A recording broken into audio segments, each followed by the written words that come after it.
Good morning, everyone. I'm delighted to welcome you all to the joint EAfA ILO high-level conference on quality and effective apprenticeships and international labour standards on apprenticeships. My name is Andrea Broughton. I'm a Director for Employment Policy at Ecoris, and I'm very happy to be your Master of Ceremony for the next 2 days. Over the course of today and tomorrow, we will have the privilege to hear from some of the most distinguished experts and high-level speakers in the area of apprenticeships.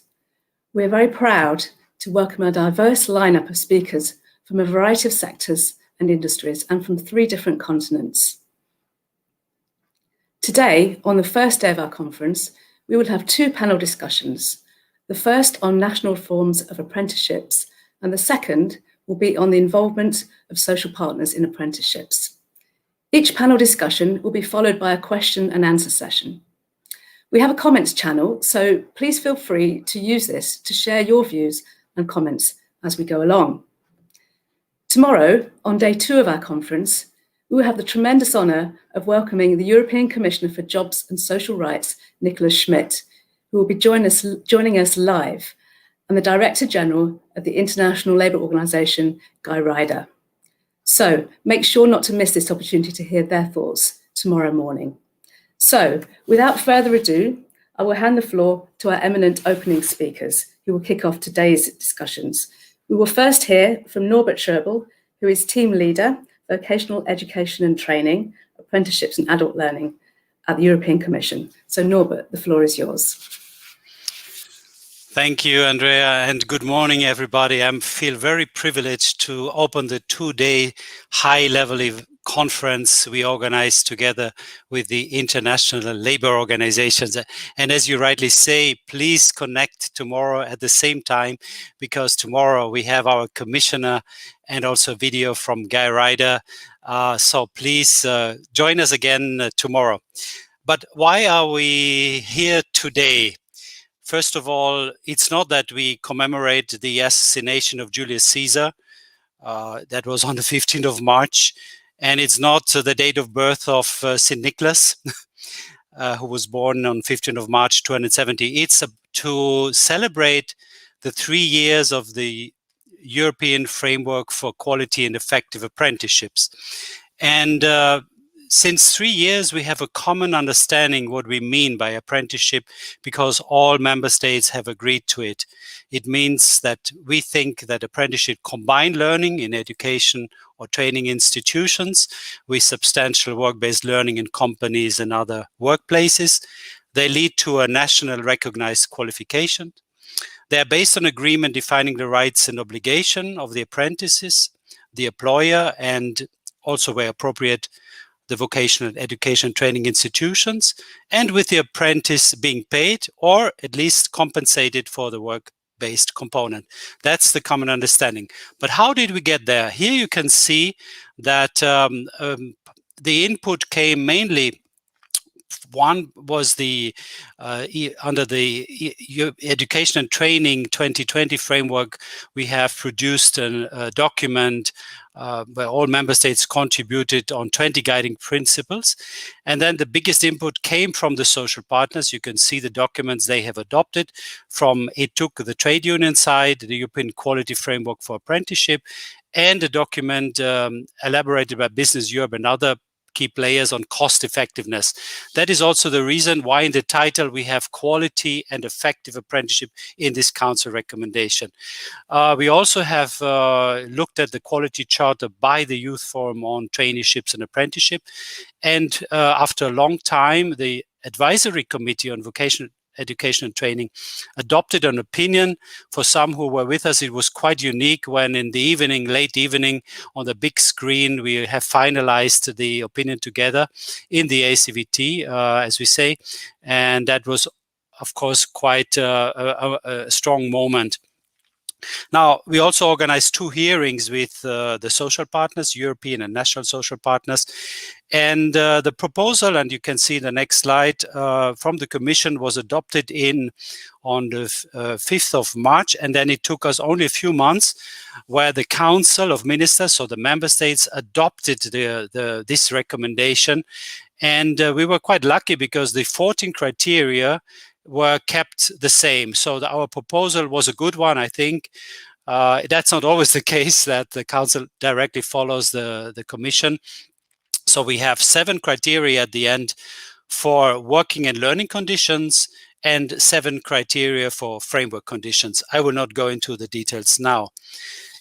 Today we meet, and the next slide shows you, under the framework of the European Alliance for Apprenticeship, which has been launched already in 2013, and where we have clear objectives on the quality, the supply, and the image, as well as the mobility of apprentices.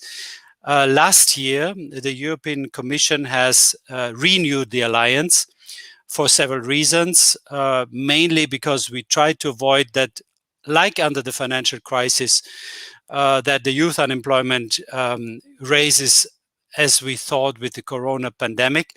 And that is why last year, part of the youth employment support package, the European Commission decided to renew the alliance and give it a new impetus and new objectives. And the next slide, you can see the 6 priorities. One is to promote national apprenticeship coalitions. We have it a bit under the digital jobs and skills coalition, where they work a lot on national coalitions. And I think working together at national level is really a key success factor.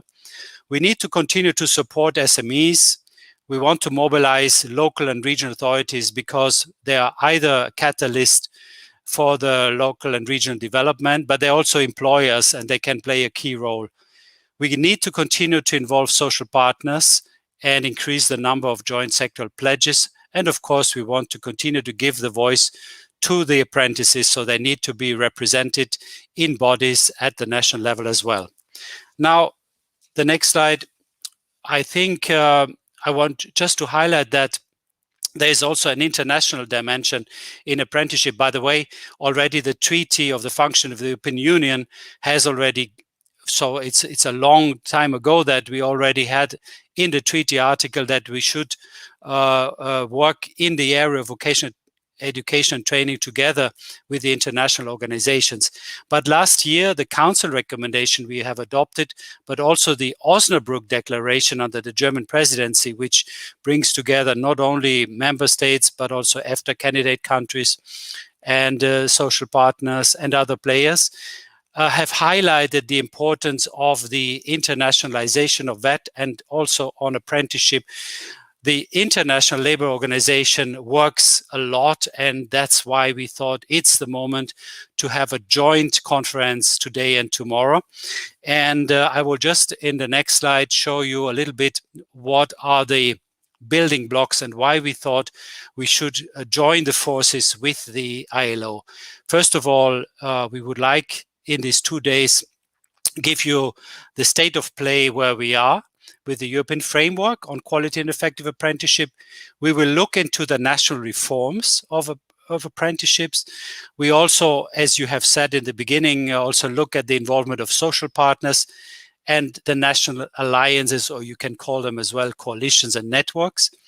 And tomorrow we will also look at the future of apprenticeship. The challenges remain, and that's why also we have to think about where the journey will continue.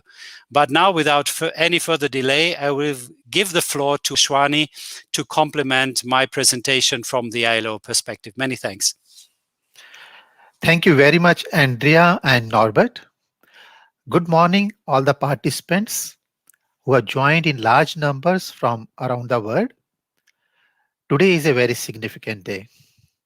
And today is the 3rd anniversary of the adoption of the recommendation on the European Framework for Quality and Effective Apprenticeships. So congratulations to all colleagues in the Commission and to my fellow panelist, Norbert. Today is also significant. As Norbert mentioned, why ILO and European Commission have decided to join forces to organize not only this event, but also promote quality apprenticeships around the world. So let me briefly provide you the background and raise some crucial issues that we hope this high-level conference would discuss in the next 2 days. First, we all know that Usually, employers in many countries complain that a large percentage of TVET graduates, basically graduates coming from the TVET institutions, do not have skills needed by labor market. At the same time, we know the world of work is changing very fast. They're global drivers who are changing the world of work very fast. And also the COVID-19 crisis. Together, these have further increased the skills mismatch, which were there always existing. So what is the combined effect of these two phenomena is that both youth and workers of all ages need skilling, reskilling, and upskilling to overcome skills mismatch. And we also know traditionally, I'm focusing on the word traditional. Traditionally, apprenticeships have proven to be an effective and efficient means to develop skills needed by the world of work. Next, please.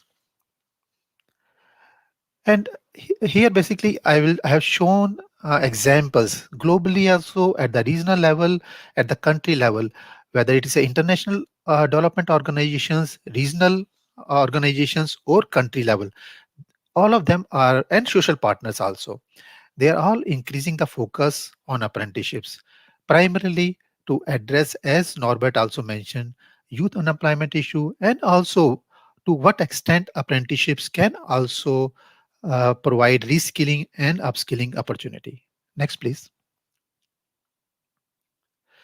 Now, coming to the rationale for a new international labor standard, uh, let me just inform you. International Labour Organization used to have a recommendation on apprenticeships as back as 1939. You can imagine there used to be number 60 recommendation on apprenticeship recommendation. Later on that was merged, and then there was another recommendation, vocational training recommendation number 117, which addressed the issues on apprenticeships. However, when this later one was also uh, juridically replaced by new instruments, apprenticeship was not comprehensively addressed in subsequent ILO instruments. And as we know that uh, there is a renewed focus on the apprenticeship around the world.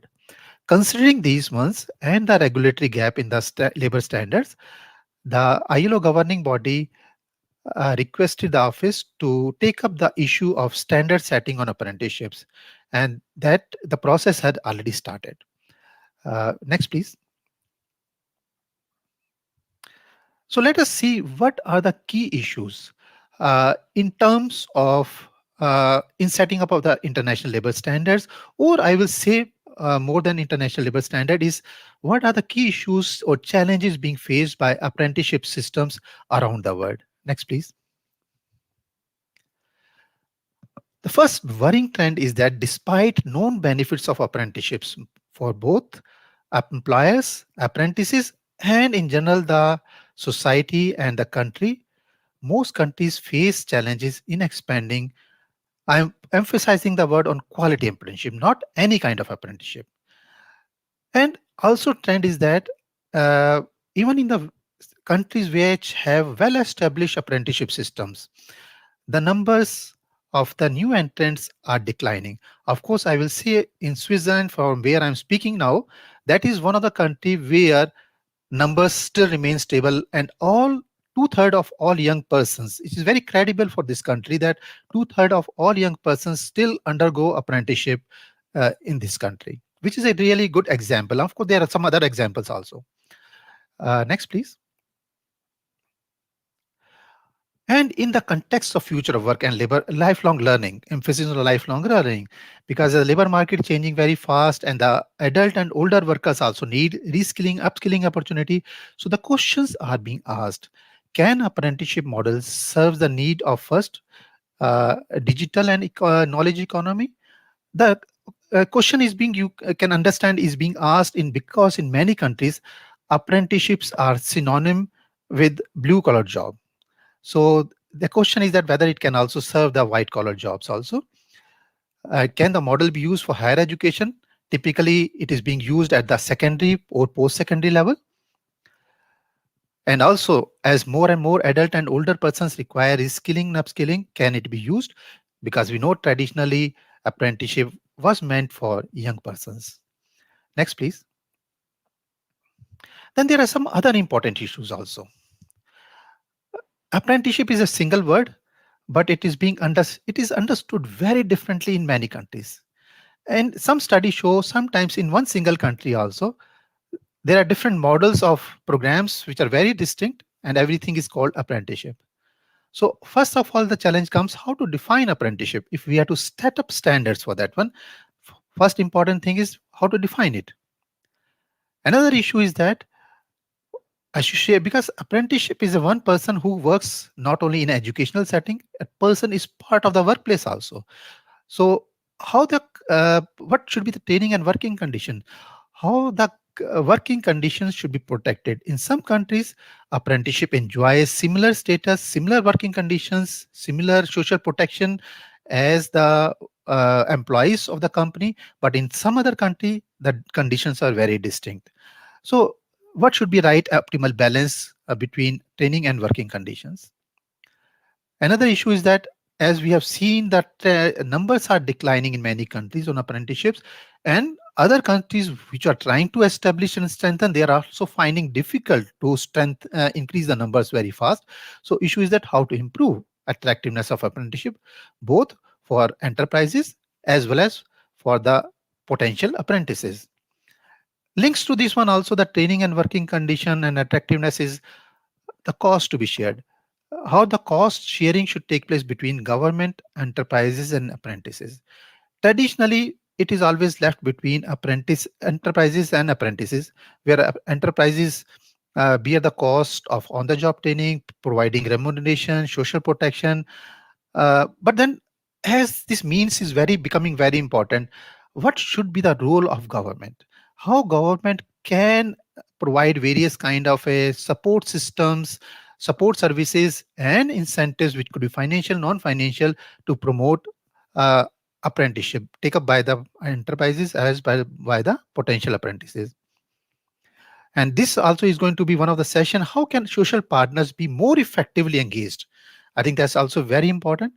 And another point is that we know around the world, a large number of countries have very large informal economy, and the conditions of apprenticeships are not good there. How apprenticeship takes place there, they do not get any kind of a qualification at the end of the program. Many issues are there. So how to upgrade apprenticeships in the informal economy, that becomes always an issue. So basically, what are the policy measures are needed to overcome various challenges? I'm not mentioning all the challenges, I'm raising some crucial issue. With this one, I will say thank you very much, and I will stop here. And I'm sure this 2-day conference will take up many more issues and come up with many good policy options. Back to Andrea. Okay, thank you very much, Ashwani. Thank you to Norbert as well. I think that sets the scene very well for our upcoming discussions, and I think there's a lot of food for thought there. So thank you to both of you. Okay, so we'll now turn to the first topic of our conference, which is national reforms on apprenticeships. And to guide us through our discussion, we have two moderators. We have Seng-Yon Lee, who is Director of Employment Policy of the Employment Policy Department at the ILO, and Chiara Riondino, Head of Unit Vocational Education and Training, Apprenticeships and Adult Learning at DG Employment, European Commission. So I'll hand over to you now, Seng-Yon, and then you'll be followed by Chiara. Thank you. Thank you so much, Andrea. Good morning from Geneva. It is really my great pleasure to welcome all of you to the first session of the conference on the national reforms on apprenticeship. First of all, I just want to join Ashwani in actually congratulating the European Commission on today's celebration on the 3rd anniversary of the adoption of the Council's recommendation on European framework for quality and effective apprenticeship. And also my colleague Ashwani mentions, this event is also very important for us, to the ILO, as we are in the process of developing a new international labor standards on apprenticeships. As we all know, the world work has been rapidly transformed by global megatrends such as technological changes, demographic shift, climate changes, and also globalization. And these changes has been causing a very significant job losses, and at the same time creating many new job opportunities as well. As COVID-19 pandemic has also caused the further disruption to the labor market worldwide. So in this context, there is a need to build a very agile workforce capable of meeting new skill demands in the fast-changing world of work. As discussed in the opening session already, apprenticeship is widely recognized as an effective means to match skill supply to fast-changing labor market needs. However, as we know, again, the apprenticeship system in many countries are facing many challenges. They include inadequate participation of enterprises, especially SMEs, and also social stigma attached to the apprenticeship, and also gender inequality in terms of availability and take-up of the apprenticeship, and limited availability of apprenticeship system in the emerging sectors of the economy, like digital and service sectors. So many countries have taken and are taking initiative to reform apprenticeship at this background, and we definitely need to better understand and also support these initiatives. And in this respect, we know the literature and informations are available very much so about the apprenticeship system in countries who are known for apprenticeship, like Germany and Switzerland and Austria and other European countries. And however, our knowledge is very much limited when it comes to the countries beyond the Europe and the Anglo-Saxon speaking countries. So today's panel in that respect is very unique, as it will provide a valuable opportunities for us to take stock of lessons learned and also experience from reforming and or even establishing apprenticeship system in 4 countries which are not well known for their apprenticeship system. Tanzania, for example, started an apprenticeship program a few years ago, and after establishing a very successful program in hospitality sectors, it is now actually planning to start apprenticeship in modern sectors such as banking and insurance. What a big actual leap. So I'm sure we will all benefit greatly from the experience shared by 4 distinguished speakers today from Belgium, and Greece, and China, and Tanzania. So thank you very much. I very much look forward to discussion today. So I'll now give the floor to my moderator of this session, Mr. Chiara Viondino. Chiara, over to you. Thank you very much, Sang-hyun. It is really a pleasure to be with you all today. We have heard already in the first session about the many initiatives that are going on at EU and international level. We heard from Norbert and Ashwani, and tomorrow we will hear more for Commissioner Schmidt, from our director Manuela Gelling, from Guy Ryder. So I will not spend more time in setting the scene, also because Sang-hyun has already even gone farther in delineating the backdrop for this session. I would just to say that we can have excellent standards at the European and international level, but what really counts is the implementation at national and regional level. And this is why in this session, we really want to go and look deeper at what is going on and learn from these 4 experiences that we're very happy to showcase. Speakers will have 7-8 minutes to share their perspectives, and Sang-hyun and I will be a bit strict on that to make sure that we can keep the pace, and then there will be time for questions and answers at the end. So I would like now to invite our speakers, first looking at the EU experience. So we will look at cases from Flanders in Belgium and from Greece, and then we will look at China and Tanzania. We have asked our speakers to address some key questions in their interventions. First of all, considering the European framework on quality and effective apprenticeship and international standards on quality apprenticeships, what is the value added of such multilateral frameworks, and how do they help in designing and implementing national and regional reforms? How the standards have been implemented specifically in the country and region, and what actors have been involved and what kind of challenges you have faced. Of course, we cannot ignore that we are still in the midst of a global pandemic. And on the one hand, this has forced an acceleration on digital and green transitions, but also they have had a huge impact on apprentices and apprenticeship schemes. So these are the quite challenging questions that we have asked our speakers to address. And I'm really looking forward, like I imagine you all are, to the presentation that we will just hear now.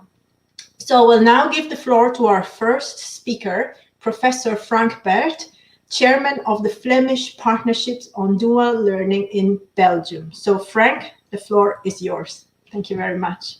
Okay, thank you. Good morning, everybody. I'll deal with the Flemish Partnership of Dual Learning, and I hope that it will be inspiring for you to see how we go about it.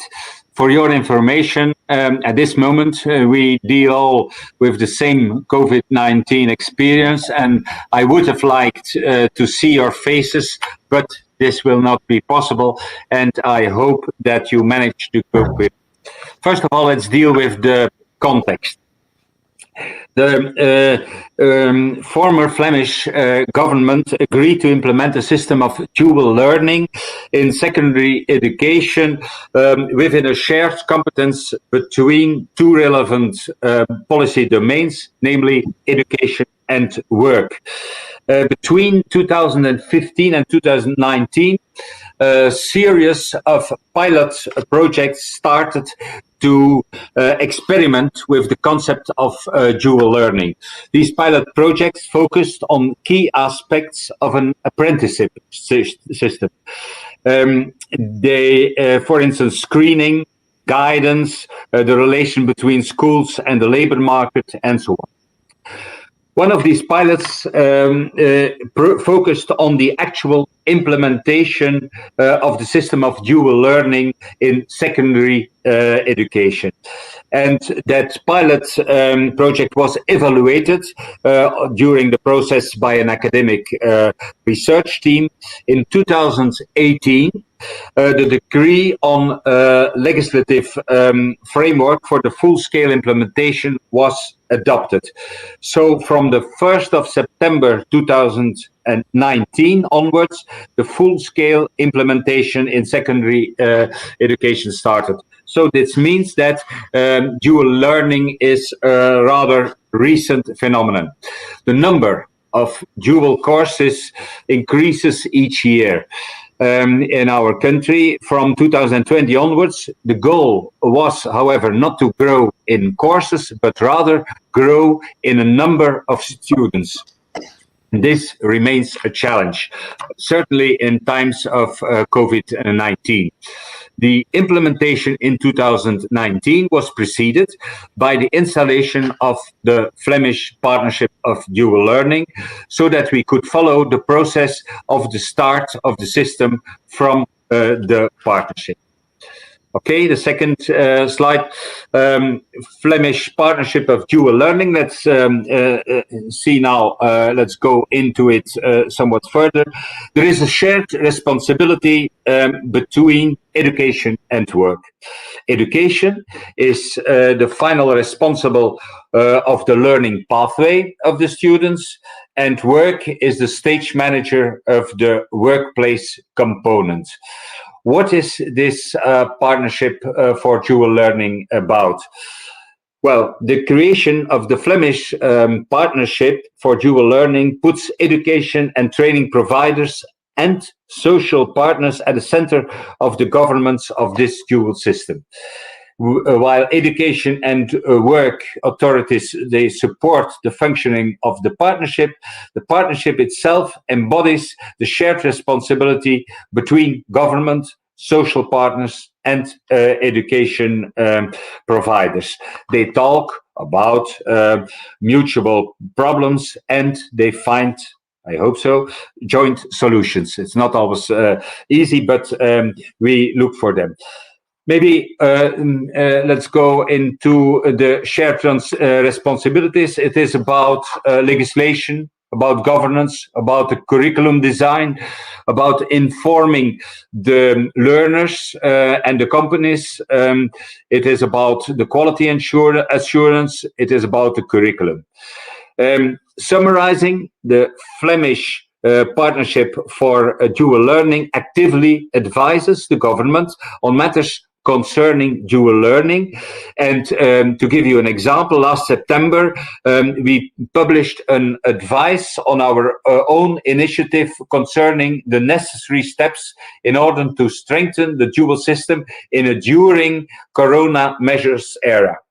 So this is an example of what we are doing. And you also have to know that there is a close cooperation with the sectoral partnerships. Sectoral partnerships, to give you an idea, we have 18 sectoral partnerships, and the number is still growing. What is a sector? A sector is, in fact, the engine behind dual learning. As to the composition, it is comparable to the Flemish Partnership, social partners and educational partners. And as to the tasks, well, they are comparable to the Flemish Partnership, but the Flemish Partnership has delegated some competences to the sectoral partnerships. For instance, the recognition of companies, ensuring the quality of the learning environment at the workplace. These are aspects who are delegated to these partnerships. Well, as to the timing, I want to respect it. It means that we come to the challenges, but before maybe something about the main accomplishments. I think one of the most important accomplishments is that we bring together social and educational partners around the same table, and that we try to find shared solutions in mutual understanding. This is very important, that we are together around the same table and that we discuss with each other. We bring, with other words, the two worlds closer together, and we also aim at the courses, the trajectories that prepare students for the labor market needs today and tomorrow. Which are the challenges? To conclude, the challenges, first of all, dual learning in adult education. I told you that we had dual learning in secondary education. That's where we are now working on, and that is now effective. But we are thinking and working at the implementation of dual learning in adult education and afterwards of dual learning in higher education. That's one element. A second element is that we have to, another challenge is the influx of students in dual learning on the secondary level. As I told you, we are working at it, and it is not easy in these times. You know that the COVID-19 is also on that, in that situation, problematic. And then there is also the continuing concern to provide advice and counsel for the government in order to strengthen dual learning. Because, ladies and gentlemen, today and in the future, we'll need all talents in our society, and dual learning is one of the ways to activate them. Thank you for your attention. Many thanks, Frank. This was very, very interesting, and I'm sure that participants will come back with some questions on this. I would now like to give the floor to Olga Kafetsopoulou, Director of Vocational Education and Training and Lifelong Learning at the Ministry of Education and Religious Affairs in Greece. So Olga, the floor is yours. Thank you very much, Chiara. Thank you very much for the invitation and the opportunity to present recent reforms of apprenticeship in Greece. Next slide, please. As you can see from the slide, apprenticeship is a very old learning methodology in Greece. Based on literature, the first apprenticeship contracts are registered in the island of Corfu in 1666. The first apprenticeship schools were regulated in 1952 under the supervision of the Ministry of Labour and more specifically the Manpower Employment Organization. These schools are now called vocational apprenticeship schools. Almost 70 years later, in 2016, the Ministry of Education introduced a new apprenticeship scheme that I'm going to present to you today. 1 year later, the first attempt to include apprenticeship methodology in initial vocational training was made, but the participation was and still remains very low. Next slide, please. The postgraduate apprenticeship class, this is the full name of the new apprenticeship scheme, is an adult apprenticeship scheme regulated by law in 2016, and it is considered also as an upskilling learning pathway.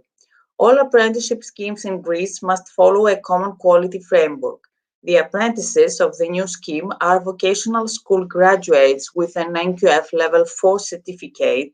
They follow a dual program for 1 day per week at a laboratory course at school and 4 days per week in a workplace at a public or a private organization. The scheme meets the major criteria of the European Framework for Quality and Effective Apprenticeship Council recommendation. For example, there is a contract, a work-based curriculum as an annex, and remuneration at 75% of the daily wage. At the end of the scheme, the graduate participates in national certification exams to obtain an NQF Level 5 certificate and upskill professional rights if they exist for the specific profession. Next slide, please. As far as the evolution of the scheme, in 2016, there were only 24 apprentices in 2 pilot classes, and last year we had more than 3,000 apprentices in almost 308 classes.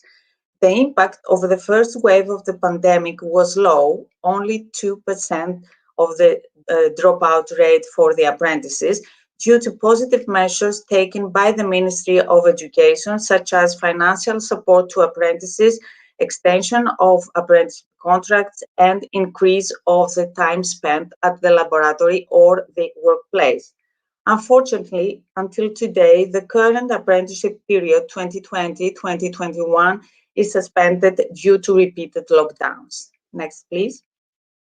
The main challenges that we have faced since 2016 were the change of culture in the educational community and the labor market, the need to improve the attractiveness of VET, to support a new governance body, the National Coordination Body for Apprenticeship, which existed only at certain level, to design the curriculum without the involvement of social partners, to implement the scheme versus the unpaid internship that existed in Greece for so many years, to train the VET teachers, and of course to face the first effects of COVID-19.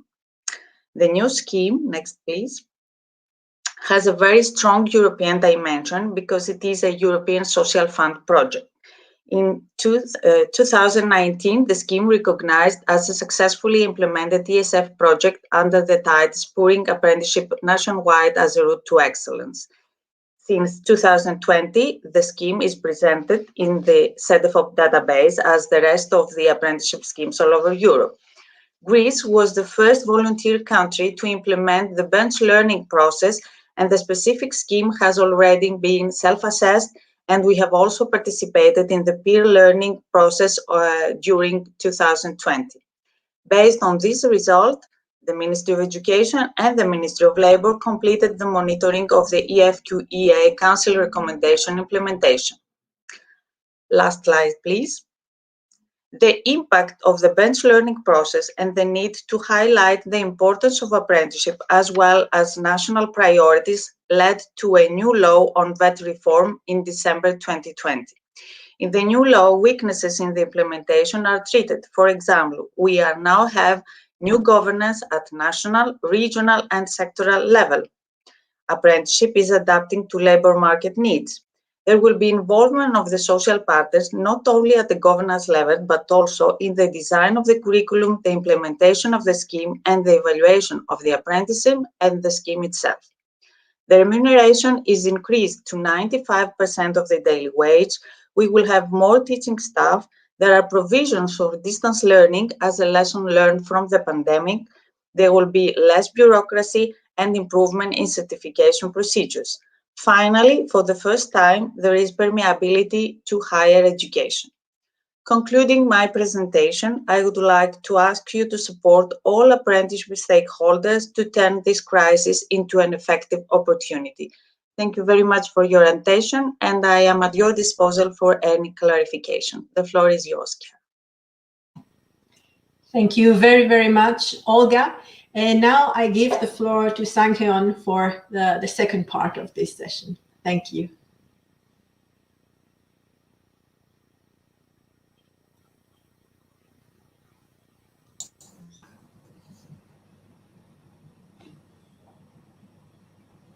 Identify something new, innovative approaches and the challenges as well.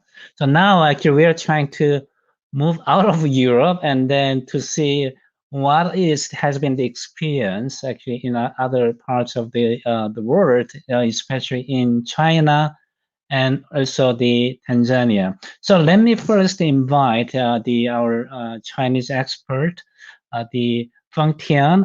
He is the director of the Department of Vocational Capacity Building at the Ministry of Human Resources and the Social Security. I know Feng, you have been working on these issues almost 30 years, I guess. And so recently you are focusing a bit more on the lifelong learning and apprenticeship. So I think you have a lot of things to offer to us in advancing our discussion. So Feng, over to you. Thank you. Thank you very much, Mr. Lee. Good morning, everyone. Yes, I'm very glad to make introduction. In my opinion, different countries have different apprenticeship with their own characteristics. I think by setting multilateral framework, EU and ILO provide member states with excellent example for work-based learning and career development. We know in recent years, apprenticeship have been widely acknowledged as an important policy tool to respond to the current social and economic challenge and that EU faces. Appropriate module and the system of coordinating activities of different sectors referred to as governance are crucial for the successful implementation of apprenticeship. The EU identifies a governance structure for apprenticeship, including legal framework,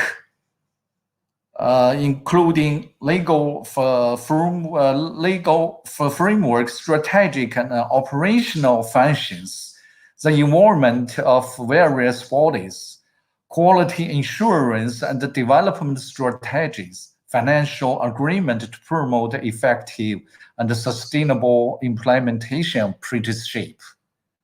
In addition, quality apprenticeship advocated by ILO is based on 6 key building blocks: meaningful social dialogue, a robust regulatory framework, clean rules and responsibility, equitable funding agreements, strong labor market relations, and inclusiveness.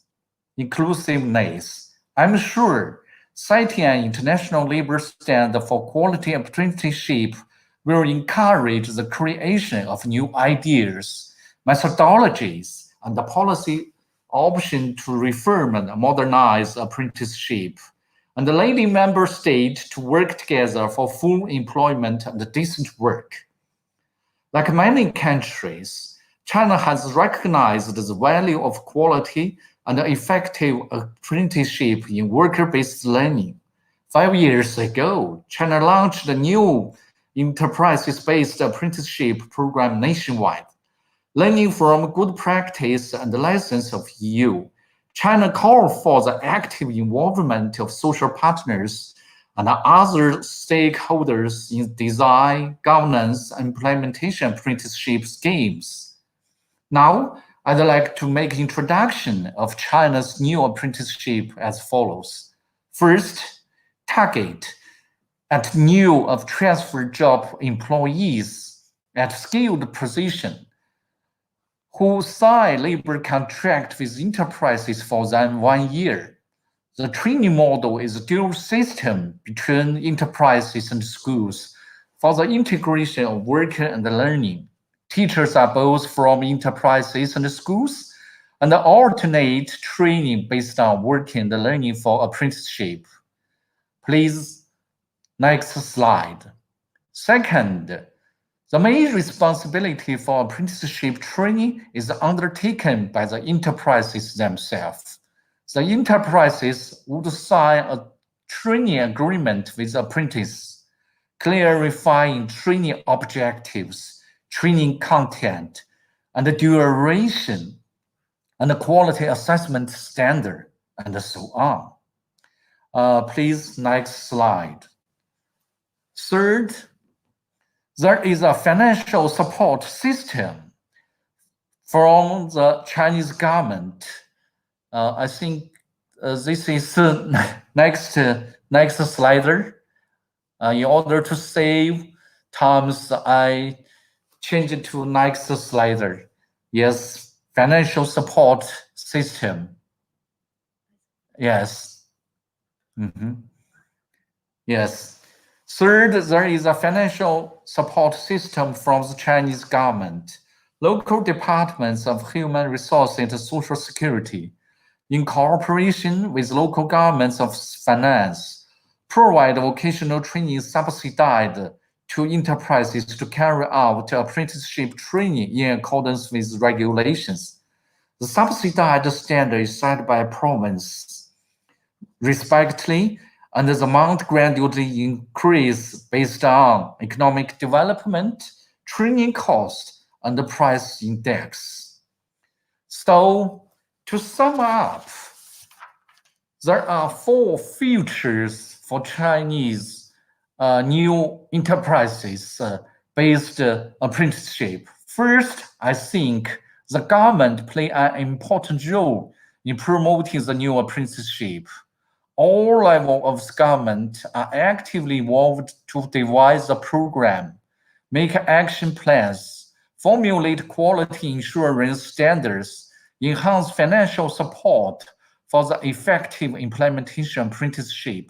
For example, from 2019 to 2021, National Vocational Skill Development Action Plan was carried out to strengthen the labor market relations and the effectiveness of training and the comprehensive improved vocational skill, as well as employment and entrepreneurship capability of workers.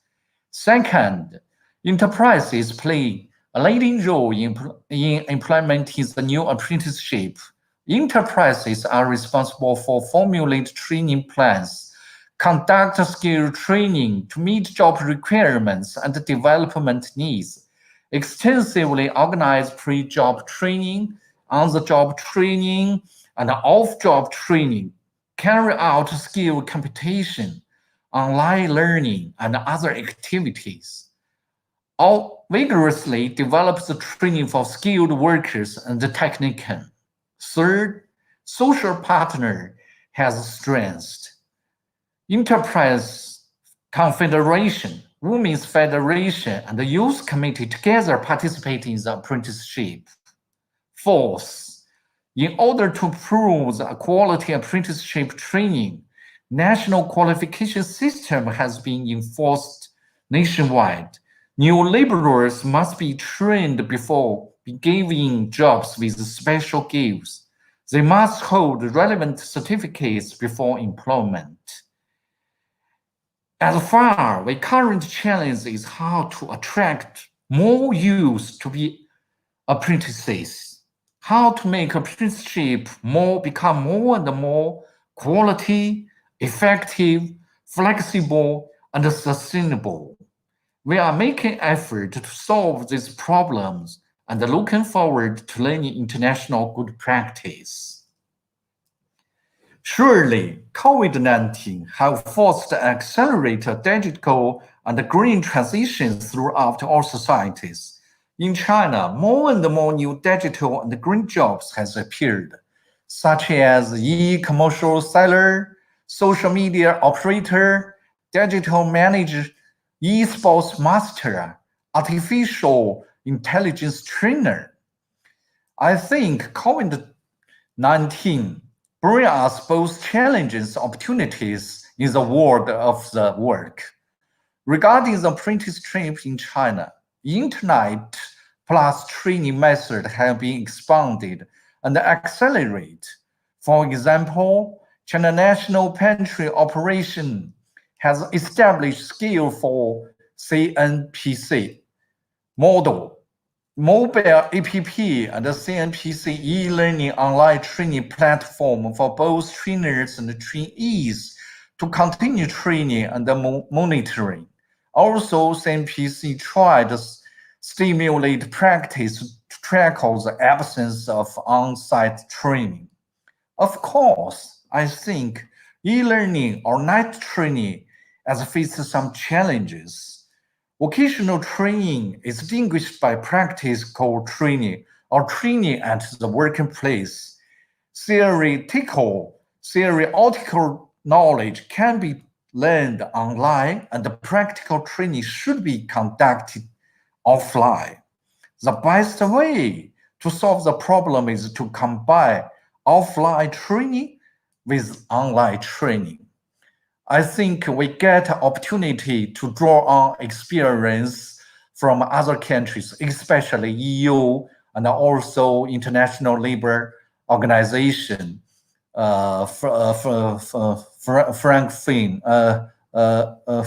frameworks. Yes, thank you for your attention, Mr. Lee and all audience. Thank you so much, Mr. Tian.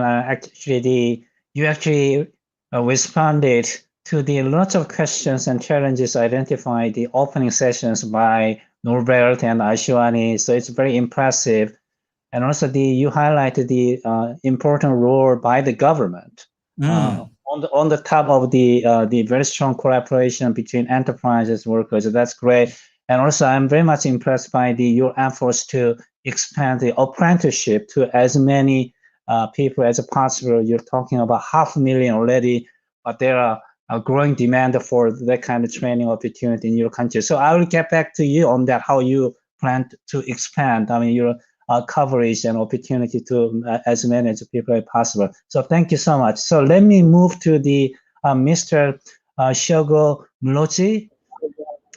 I'm sorry, the Ms. Shogo Murochi, so I'm sorry about that. And so she is the CEO for National College for Tourism.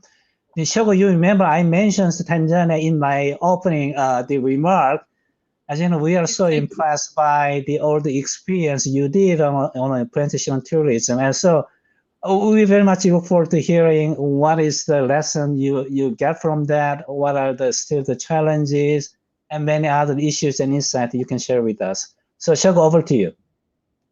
Thank you so much, Mr. Lee. To start with, I would like to appreciate the technical support from ILO since the inception of the apprenticeship program up to now. So I would like to take you through the experience of apprenticeship program in Tanzania now. Next slide, please. So as you can see now in Tanzania, we have 3 training institutions offering apprenticeship program. We have the National College of Tourism that started as a pilot program in 2014. But also we have the State University of Zanzibar, the Institute of Tourism Development.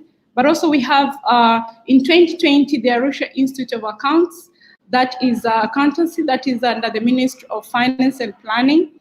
So the discussion in Tanzania started back in 2013 when we had the issue of skills mismatch, especially in the hospitality sector. But also we had the growing population of youth that needed skills as well. But also we were looking at how employers can participate in training. So in 2014, it started as a pilot, and National College of Tourism was privileged to be one of these training institutions that started this program. Next slide, please.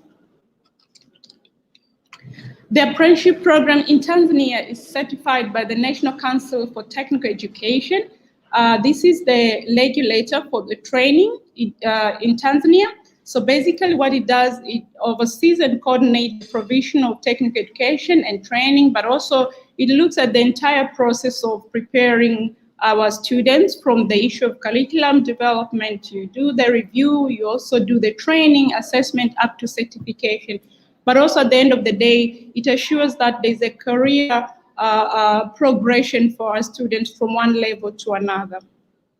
Next slide, please. In Tanzania, we have had a number of our achievements from the apprenticeship program. First of all, we have now the national guidelines for apprenticeship, but also we have the policy that will be launched soon. But also the regulators, as I said before, the National Council for Technical Education has been recommending this program for a number of training institutions to adopt and also to learn from the National College of Tourism, because it has been able to address the issue of skills mismatch, which as of now, it's not only the matter from the hospitality sector, but it is actually cross-cutting to other sectors as well.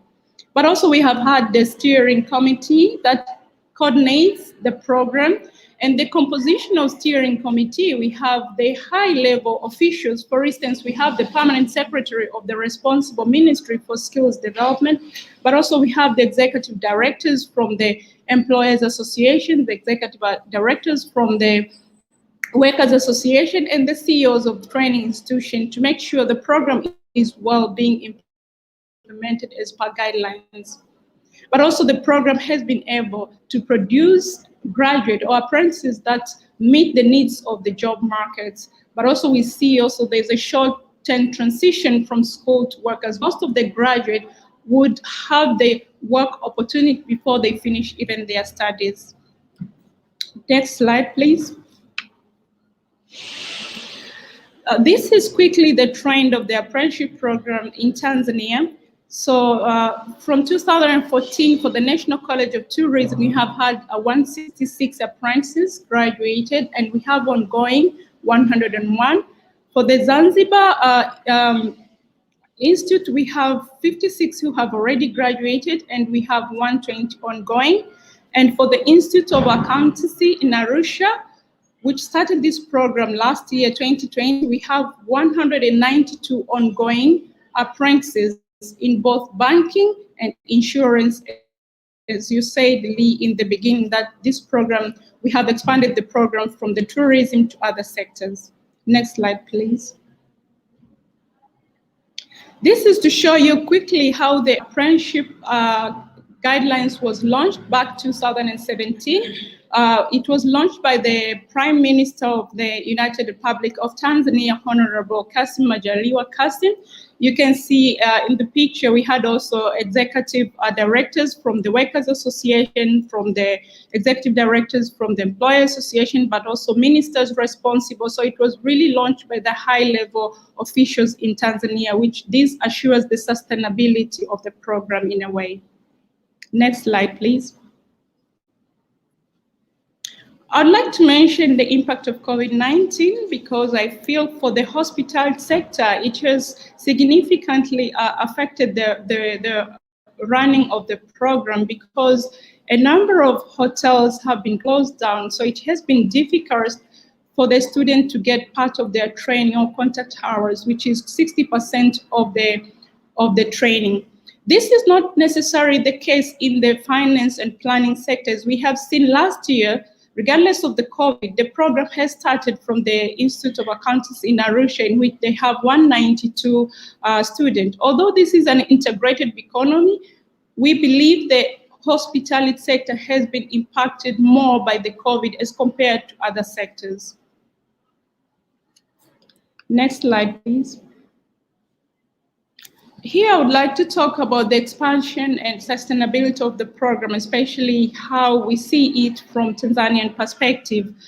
First of all, we feel that if there will be strong strategic partnership with other international training institutions, that we could be able to lend their experience, also to share some of the ideas, it will allow this program to continue growing in Tanzania. So those are the kind of things that we have been trying to do. But also we have seen the expansion of the program. As I stated earlier, it started from the hospitality sector. Right now in our college, we're expanding it to other programs of the college, such as tour guiding, operation, and other programs. But also we have seen it going to other sectors that are not necessarily from the tourism sector, such as the insurance and banking sector. But also we have been contacted by the Minister of Water, because also there is an Institute for Water very much interested to start the apprenticeship program. So in Tanzania, we are seeing this program continue to growing years after years.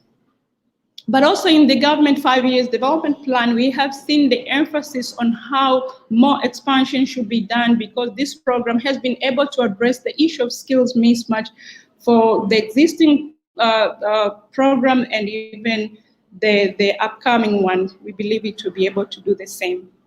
The next slide, please. So here we have a number of stakeholders and partners that we have been working together all make sure the program become a success. We have Workers Association, we have ILO to start with, in which we appreciate very much for your technical support from the inception in 2014 up to now. But we have seen the National Insurance Company that is working with the Institute of Accounts in Arusha, the TPB Bank, that is Tanzanian Postal Bank, also is working very close. So we have a composition of Workers Association, but also a composition of Employers Association, the government, and the training institutions. Next slide, please. This is one of our testimony in Tanzania, whereby we have a young boy called Barnaba who could not afford to join the advanced level education in Tanzania after he finished his ordinary level education. So he was helping his family by selling fish on the streets of Dar es Salaam. But when he heard about the apprenticeship program when it started, he was happy to join the program, and the program changed his life. And now he's dreaming even of starting his own academy school for chefs. So it has really impacted a number of lives, youth, for instance, but also it has created linkage. The tripartite relationship has become more strong, in which now you can see the employers working very close with the government and also the workers. So we feel this has been one also of the very successful story of the apprenticeship program. Next slide, please. Oh, thank you. These few remarks, I would like again to thank ILO for their technical support from the inception of the program up to now. Thank you, and I'm looking forward to hear from others and see how we can continue strengthening the program in Tanzania. Thank you very much. Thank you so much, Shogo. I think you gave a really comprehensive overview of what you have done actually in with the very pilot program on the apprenticeship in hospitality sectors. I'm also very much impressed by your determination to continue to expand apprenticeship in the sector and also to other sectors, despite all the difficulties relating to the pandemic. So that's very much impressive. So I just want to congratulate you on this very successful work so far. So with that, actually, we conclude the very first round of the panel discussion. So let me turn to the Q&A session. When we actually asked many of you actually registered for this event, we actually asked you to raise some questions for the participants already. So thanks to your support, we received lots of the questions. But given all the time limit, so we can only ask a very limited set of questions. So we decided to ask one important questions to each actual panelist. So that's just what we are going to do now. So let me first ask a question to Tian, Mr. Tian. And so probably this is probably what I alluded before. In China, you have done lots of work, but China is a really big country with the very large rural population. So how do you ensure that the rural population can also be included and also benefit from the apprenticeship schemes, actually, which are very impressive? So Tian, probably you can actually respond to that question for a couple of minutes. That would be great. Okay, Feng, over to you. Yeah, I think it's a good question, but it's a lot of challenges. I do my best to answer your questions. You know, China is very vast, especially the rural populations. As a matter of fact, many years, a lot of migrant workers from the countryside, from the rural area to the urban area, they find the jobs. So I think the Chinese government do his best to support these people to learn skills, to help them to get the workers. First, we think give some of the financial policies to support these people. If the poverty people from the poor family, they will get the vocational training free of charge. Free of charge, yes. And we after training, we will also give them a lot of opportunities to get the jobs. So I think first just give them the free of charge. Second is just give them the comprehensive service for training, such as the training institute sends the training course to the college, to the university, and also to the rural area to organize these people to get together to study the skills, such as some farming skills and also the construction skills and so on. And after training, if they passed the skill testing, they will get the national qualification certificate. Of course, for rural area, they just get the junior class, junior or media level skill grade. The third is just give them the career counseling or guidance. The training institutes provide a lot of information of job vacancy to make match to job seeker and the enterprises to help them to get the jobs. This is my answer.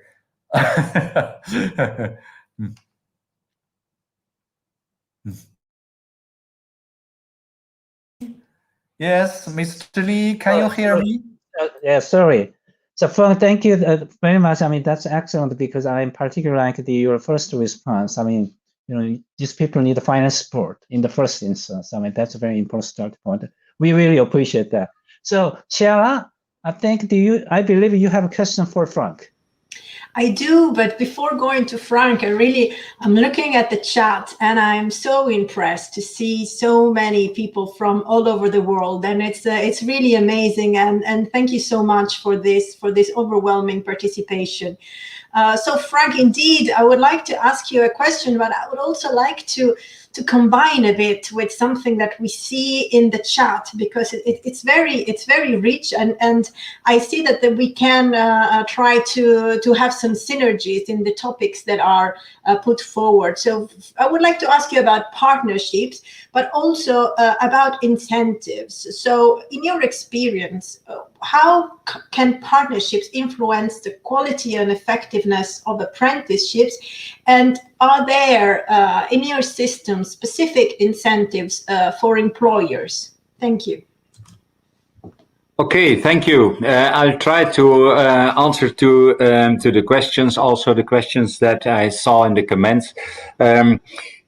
But first of all, thank you for the question, because the quality assurance is an important issue, as you all know, because it deals also with the core of the activity of the partnerships. These partnerships they are crucial in finding shared dialogue, a goal, and a language, and between the training providers and the social partners, but also with the government. So we try to combine employers, employees, apprentices, and schools together and see how we can meet their needs. I saw in the questions the fact van which are incentives. For the enterprises, also for small enterprises, we have now in the COVID-19 period, the government has approved a financial stimulus, an extra stimulus for the enterprises that participate in that dual learning process. Another element of motivation for these enterprises is not only the financial stimulus, but also the fact that maybe afterwards, after the period of apprenticeship, they can employ some of the students.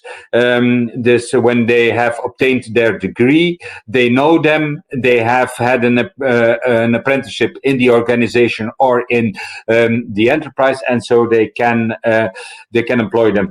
And a third element in the motivation for taking up that apprenticeship for organizations and enterprises is that they are really interested in contributing to the education of the students, and I cannot stress it enough.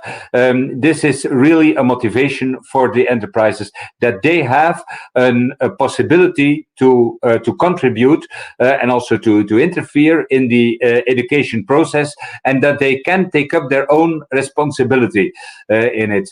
This is important, and I think this is also future oriented. There was also a question about whether there are any blended learning options in this period. There I must say that our Minister of Education has announced a so-called digital jump, where there will be a number of tools and of money also for the traditional education system, but also for the dual learning system. So that is important. For as to the side of education, as to the side of work. Of course, it is much more difficult because the students need to learn at the working place, and there, the digital solutions are not so effective and so interesting. Maybe I can add still that in Flanders, as you know, that these sectoral partnerships, that they play a vital role in ensuring the quality, and I come back to the main question, that they, for instance, they issue acknowledgement for the companies. First of all, that they are financially sound, but also that they provide a safe, in this period that is important, and powerful learning environment linked to specific dual trajectories. So I think that these are briefly, I have tried to combine a number of questions, but I hope that they can be a start of an answer, please. Thank you very much, Frank. And it's very important what you pointed out about incentives, that it's not only about financial incentives like we sometimes tend to think, but it's also about other kind of incentives, like the being able to be involved in the education of the apprentices, and also then to benefit from the results. We only have 5 minutes left in the session, so I will give the floor back to Sang-Hyun, but I also would like to point out that I saw some helpful links in the comments, in the chat, where some resources, namely on the CEDEFOP website, have also been links in terms of financing, for example, of apprenticeship.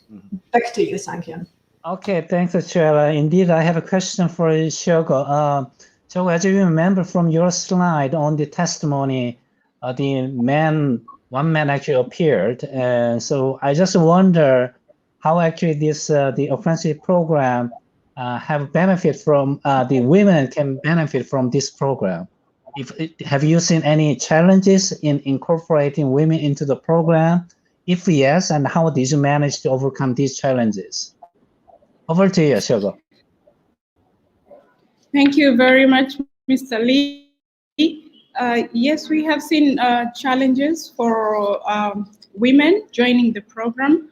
There have been some of the dropouts because of a number of reasons that has affected their performance in school.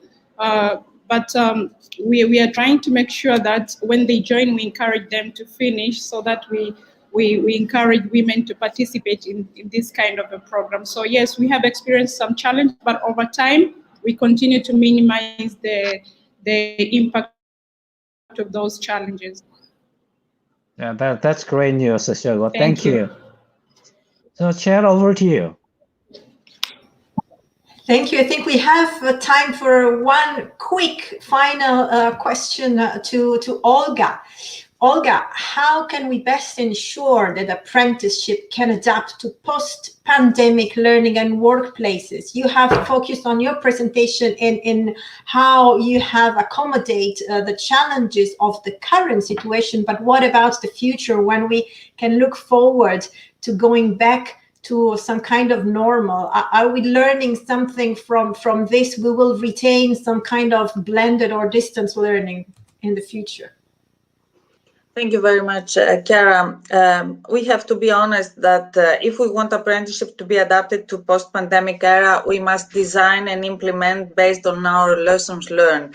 For example, what could the government do? The government could open a national dialogue on pandemic impact with social partners that co-design new initiatives, regulate flexible procedures, organize outreach activities among employers, but of course candidates apprenticeships for the new period, support the low qualified and vulnerable learners, and of course give employers incentives. On the other hand, the employers should highlight the real needs, because apprenticeship is supposed to give them more skilled workforce. Engage in apprenticeship. Of course, we need the employers to invest in their in the training of their trainers, and hire at the end a percentage of apprenticeship graduates. The educational community, which is a main role in the apprenticeship scheme, they need digital skills. So the government and themselves should commit in order to gain these kind of digital skills, in order to provide or to develop digital educational material. And of course, at the end, we have the learners, the apprentices themselves. I think that they should raise their voice and ask for quality in learning, which I believe it's very important. Participate in vocational guidance so that they can select the occupation of their future, and follow work-based rules and guidelines that exist in a real environment.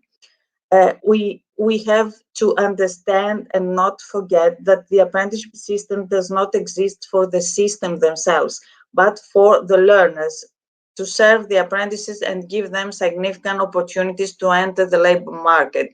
We need digital skills, we need simulation, for the laboratory course, also for the educational part, but we also need work placements with high quality work placements with some simulations as far as the learning part could be developed and realized. The pandemic, I think that caused the most serious impact in the apprenticeship schemes. But we learned a lot from best practices all over the world. So we have now to adapt some of the best practices at national level in order to deal with the new era, the new generation of apprenticeship schemes. And just one answer to the comments that I receive on the chat, the success of the new apprenticeship adult scheme in Greece is based mainly on the support from the VET teachers and the small medium enterprises, because these were the main roles that supported the successful development of the new scheme. Thank you very much, Karen. Thank you very much, Olga. We're now really reached the end of this session that was very rich and informative. I will not conclude because we don't have time, but maybe just a couple of key messages. Shared dialogue is fundamental, and we will have, after the break, a session on the involvement of social partners, where we also saw many comments and questions in the chat. So please stay tuned, because we will have a whole session to talk about it.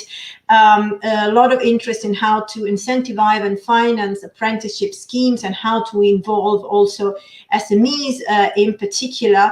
And finally, the importance of looking not only at young apprentices, but also adult apprentices, and how to involve also the VET teachers, for example. So I think I can thank the speakers, Tian, Frank, Shogo, and Olga. Thank you very much. Also on behalf of Sanghyun, I would like to thank all the participants for being so active also in the comments. We will look at the comments, and please also stay tuned tomorrow, because I'm sure that we will be able to address some of the questions that you raised.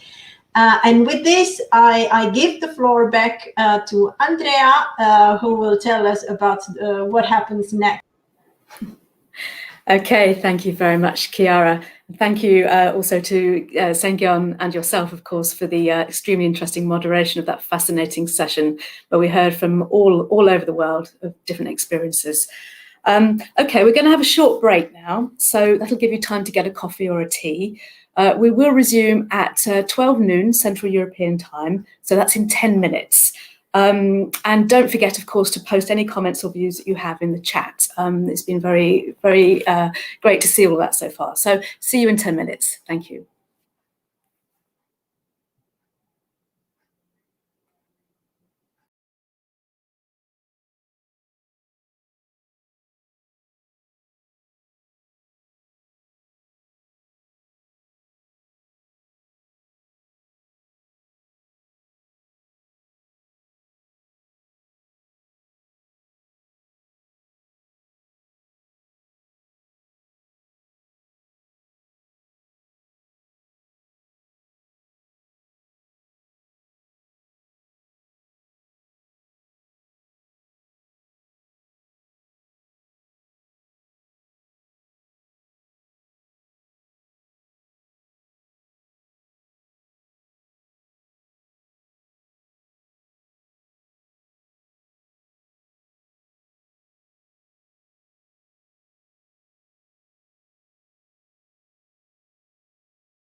So, welcome back to the next session.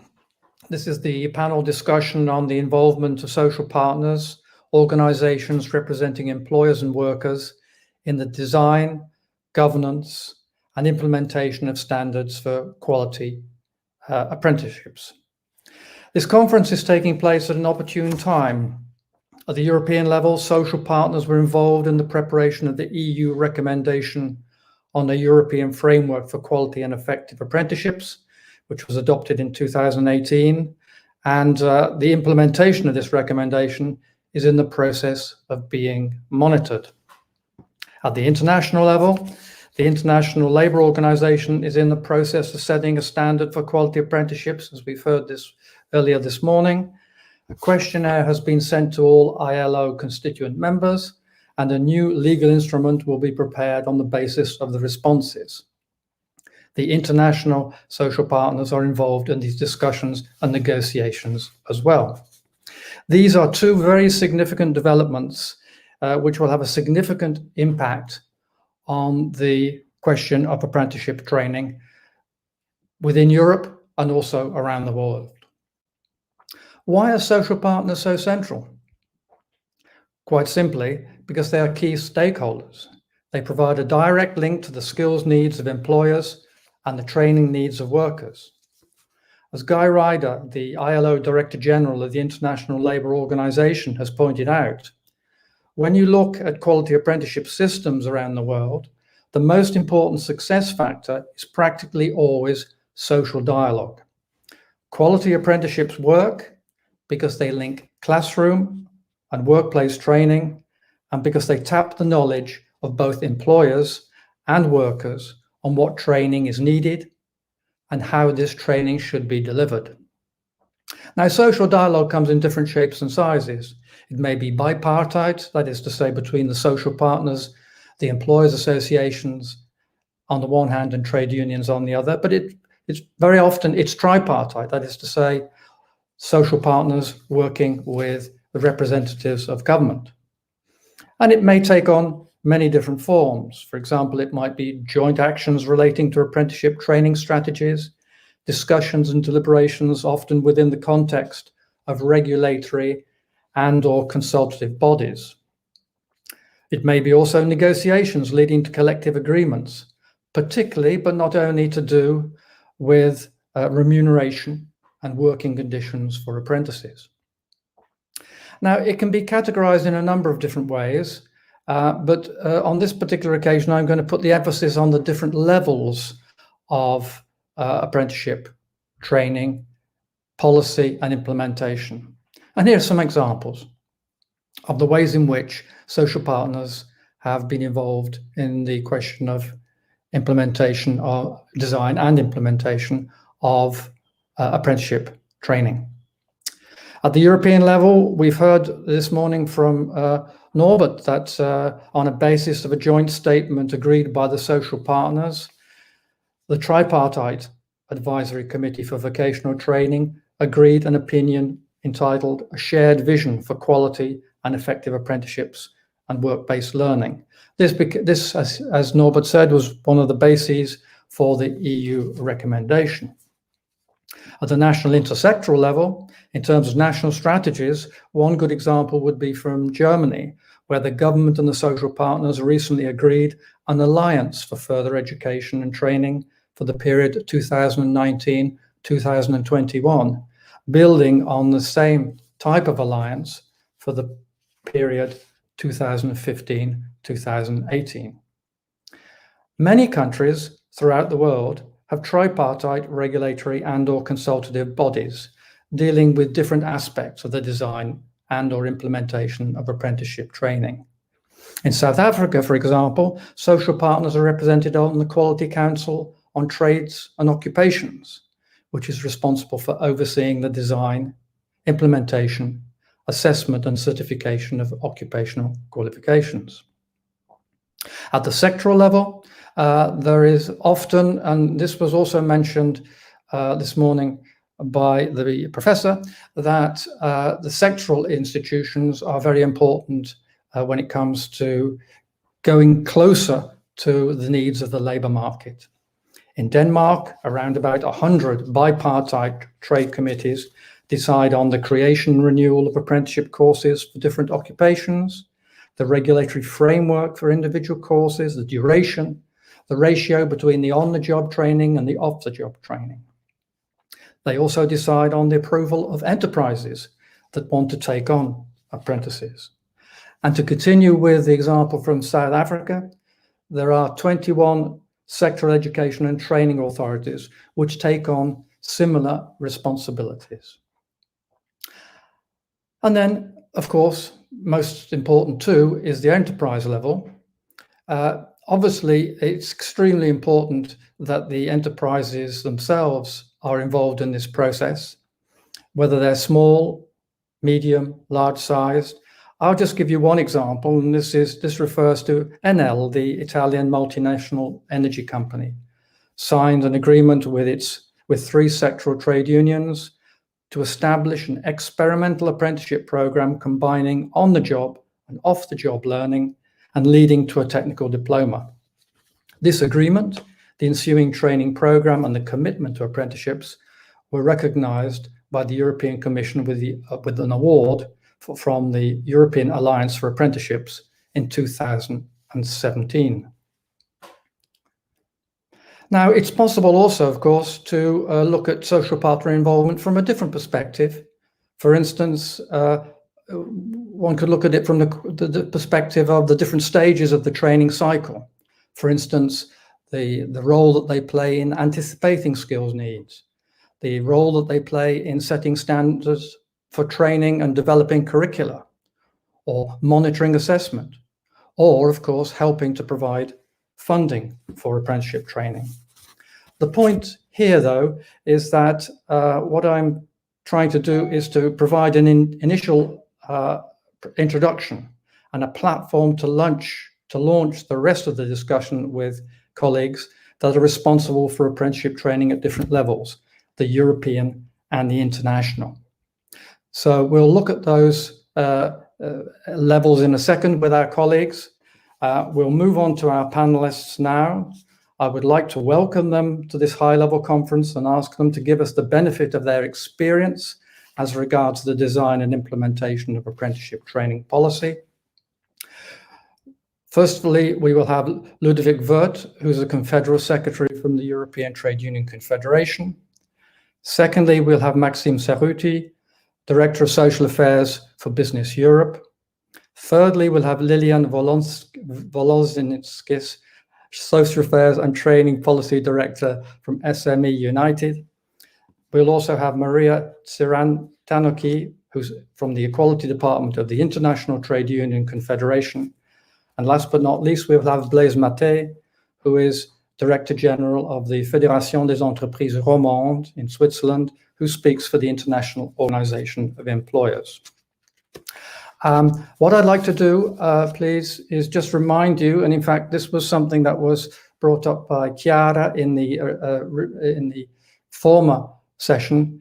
We have a very tight timing need, as has been agreed. So we're speaking 7 to 8 minutes from the different panelists, and of course, Maxime and Liliane, you will be sharing a slot, so we will be expecting you to be able to put your views across within 4 minutes. I know they're strict, but that's the situation that we find ourselves in. And what we've done is we've set our panelists a series of questions which could guide their interventions.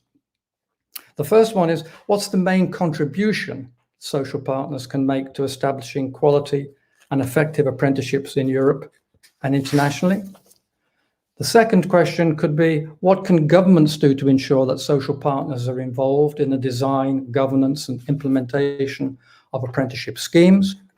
And thirdly, what role can the social partners play at the European and international levels in supporting the adoption of a legal instrument on quality apprenticeships and its subsequent implementation?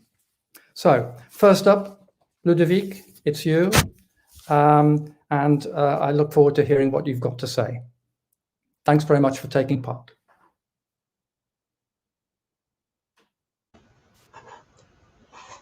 Thank you, Jeff, and hello to everyone. So I will try to keep in my 8 minutes. So yeah, for us, it's important with the European Trade Union Confederation to say that also to take what COVID-19 crisis has as an effect. It had a detrimental effect, of course, on apprenticeship. In many sectors affected by the lockdown, apprentices had to postpone their apprenticeship or even become redundant, while in other sectors, apprentices continued their apprenticeship via home-based project work or simulation. A joint ILO UNESCO World Bank survey result showed that 98% of work-based learning provisions globally were disrupted by the COVID-19 crisis. The VET systems were not ready for the digital transition, and many governments did not adapt quickly to this change in circumstances. ETUC is concerned that the increased number of needs should receive immediate support to reintegrate them to VET and apprenticeship. It is essential to ensure that the social pillar is implemented and that right to quality and inclusive training for all learners applies also to apprenticeship, and that the recovery and plans and budget should move forward this direction. The social partners have been actively contributing, as you said, by establishing quality and effective apprenticeship in Europe. The European Alliance for Apprenticeship is a social partners initiative which was adopted as a Council declaration in 2013. At that time, the aim was to ensure permeability from VET to the labor market after the 2008 financial and economic crisis, and it aimed at engaging companies and other stakeholders, VET schools, social partners, etc., to provide quality apprenticeship placement to young VET students. This quality apprenticeship framework was adopted in 2018 as a Council recommendation, and on the basis of research that we did in 10 countries, it is correctly applied. This led to a joint statement of the social partners and the government adopted it, that was adopted then at the Tripartite Advisory Committee for VET. And this Council recommendation gave a new impetus to the EAfA with demanding to ensure quality of apprenticeship with, for us, a really important aspect of fair pay, working conditions, and health and safety conditions for all apprentices. We are, of course, happy that the ILO is also developing a quality framework on apprenticeship. We think that this should be built upon on the EU framework by respecting its achievement, and it should identify the effective involvement of social partners in developing and improving apprenticeship systems. When it comes to involvement of social partners, it is essential to increase our focus on fair and quality apprenticeship in digital and green sectors, and to ensure that apprenticeship are evolved in relation to digital and green skills transition of the industries. Green and digital skills are not isolated by other skills, and apprenticeship should improve also these skills and key competences. Our member organizations reported that apprentices were also exploited in the COVID-19 crisis, as many apprentices were asked to continue and stay beyond the apprenticeship period to help within the emergency sectors. Sometimes these requests did not respect collective agreement, and the apprentices did not receive their full salary as workers. This is why we continue demanding from the governments the full implementation of the Council recommendation on a European framework for quality and effective apprenticeship. The implementation of the Council recommendation must be placed within effective national VET policies and agreed within social dialogue. Most importantly, apprentices need to be seen having a double status as learners and as workers within the companies. Thus, collective agreements and labor rights must be respected in relation to the supply of apprenticeship at sectoral and company level to ensure that apprentices are not exploited as cheap labor.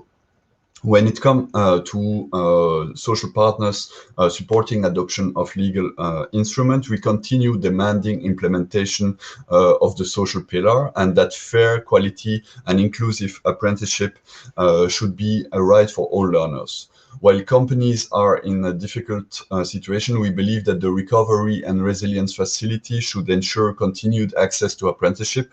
We consider the European Framework of Quality and Effective Apprenticeship as a legal instrument at EU level.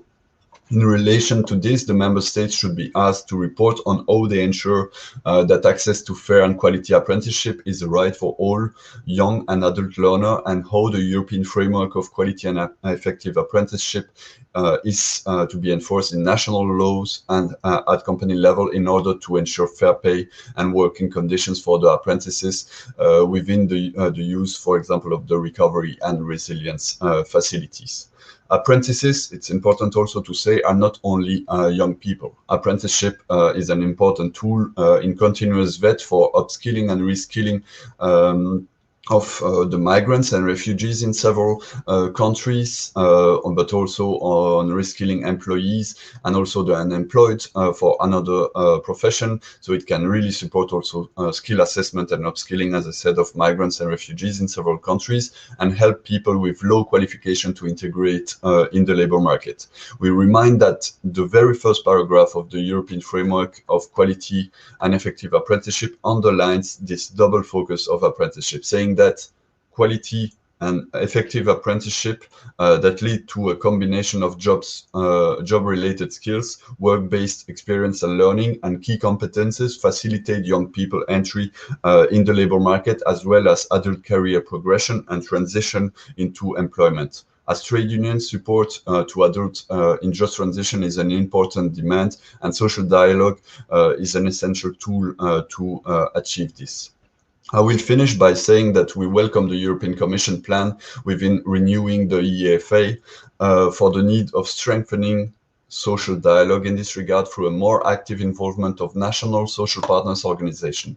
The European Commission should provide further capacity building possibilities by better access to social partners to Erasmus Plus or ESF funds in improving apprenticeship systems, and by enhancing the apprenticeship support services to match government with social partners to enhance social partners where needed.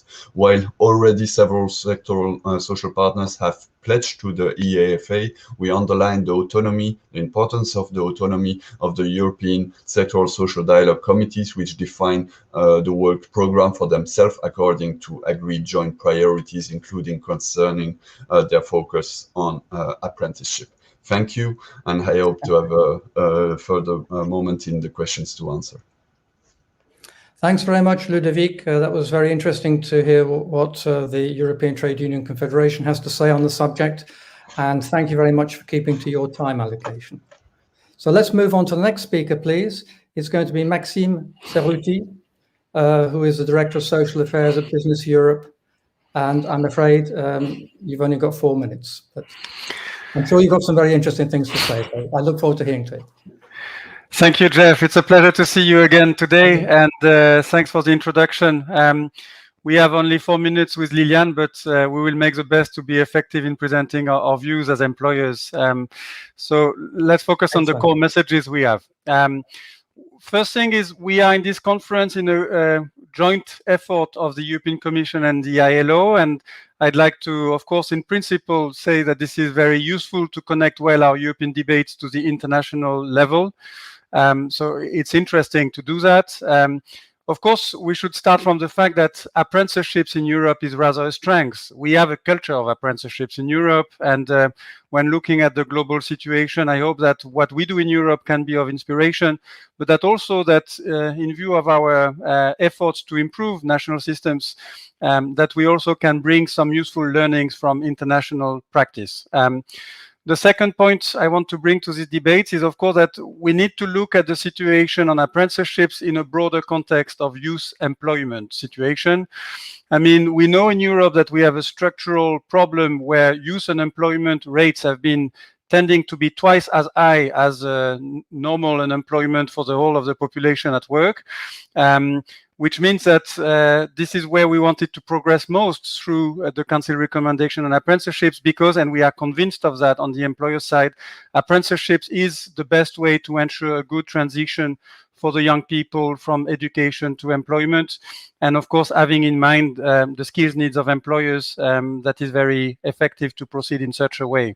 That's why this structural reform agenda that we are all working on together between social partners and with the governments, with the facilitating role of the Commission, is a very useful approach. I think these support services that were mentioned by Ludovic right now are very positive. It was quite innovative when it came out. It's combined with bench learning, and from that, of course, I just want to highlight how important it is to involve the national social partners in this process. We hear from our members it's not always the case.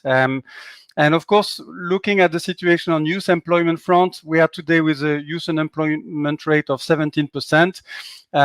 It's not as high as it was in the time of the crisis, in the financial crisis of 2008 and following years, but it is high. And of course, it's not only the youth unemployment situation, it's also that during COVID, the interaction levels of young people have been minimized. Of course, sports activities, cultural activities have been affected. And of course, the young generation needs to have its use. And it's very important that there are solutions for them to get to the labor market. So we see that there is a trend to provide incentives for employers to create apprenticeship positions.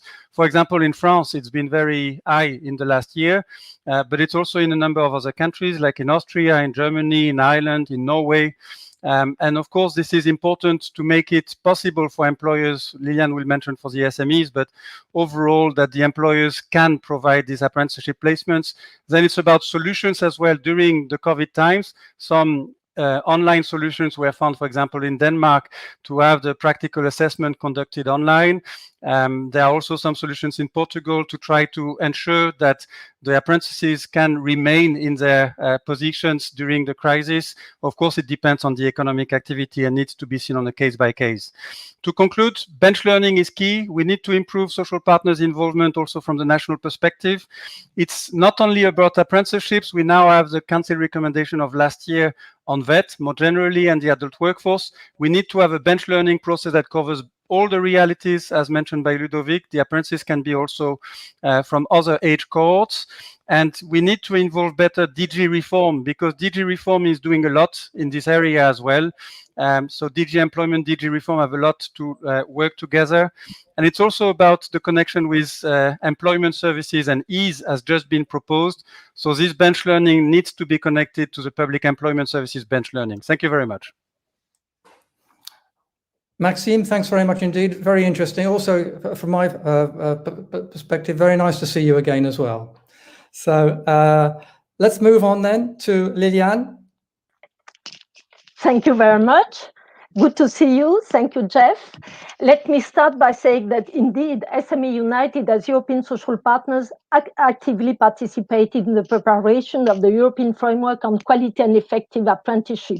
We were also strongly involved in the European Alliance for Apprenticeship, and we are still also very much involved in the support service and the benchmarking and bench learning process. I think it's really the best way to show what European social partners, together with their national members, can bring really in this exercise. Our key objective, and it was very obvious, was to define the right criteria for making apprenticeship attractive enough, and there I insist, for both employers, in particular small and medium-sized enterprises, and learners, to combine quality and cost-effective apprenticeship. We heard a lot in the previous debate about SMEs. Let me underline that craft and SMEs are the main providers of apprenticeship in Europe. This is a reality in all sectors and at all levels of vocational education and training, including higher VET. Why? Because employers value very much apprenticeship for training, and it was already said, for recruiting well-prepared youngsters, even more with the high skills mismatch, and also more recently adults, and also for developing future entrepreneurs, because apprenticeship lead very much to entrepreneurship. On the other side, the learners, the apprentices, appreciate apprenticeship to enhance their employability and their employment prospects. And this is in order to ensure this win-win situation, employers should consider apprenticeship as an investment rather than a cost. I think it's really an important element, and businesses should have a true return on investment. And it will better reach when apprenticeship schemes are demand-driven and costs are shared between companies and public authorities. And this is exactly why social partners should be fully involved in the governance.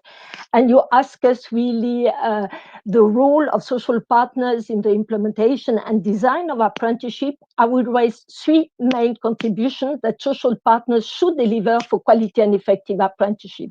The first one is about to design the professional profiles or standards and the content of apprenticeship, as it was said, as duration, content of curricula, time spent in the company, modalities of delivering training, negotiation of apprenticeship contracts, including pay or compensation, support to companies, especially small businesses, which is highly necessary in normal times and even more during the COVID pandemic. Second element is really to ensure that these professional standards inform and guide businesses on the training they have to deliver and on the learning outcomes to achieve. And the third element, which has also been raised by Professor Frank Baird, it's even more essential. These standards should also serve as a basis for the part of the curricula delivered by the school and the training center. This is the issue of a successful social partners education partnership. So, to fully involve social partners in the design, governance, and implementation of apprenticeship schemes makes them more responsive to employers and learner needs at all levels, and also it guarantees the relevance of training to deliver the skills required on the labor market, and it facilitates the quick adaptation of curricula to the new skills, in particular, it has been said, to digital and green transition. And I will add a last word on the government responsibility, because it was also part of this element. One important prerequisite or condition for social partners to play such a central role is a political will from governments to delegate authority or to social partners and to share responsibility with them to design the professional standards and the content of apprenticeship. And this prerequisite is in fact a decisive element for real quality and effective apprenticeship. And we also very much welcome all the work of the European Commission, all the financial efforts through the Recovery and Resilience Facility, what happened in the past within the European Alliance for Apprenticeship, but also for the future with RRF and the EASE program.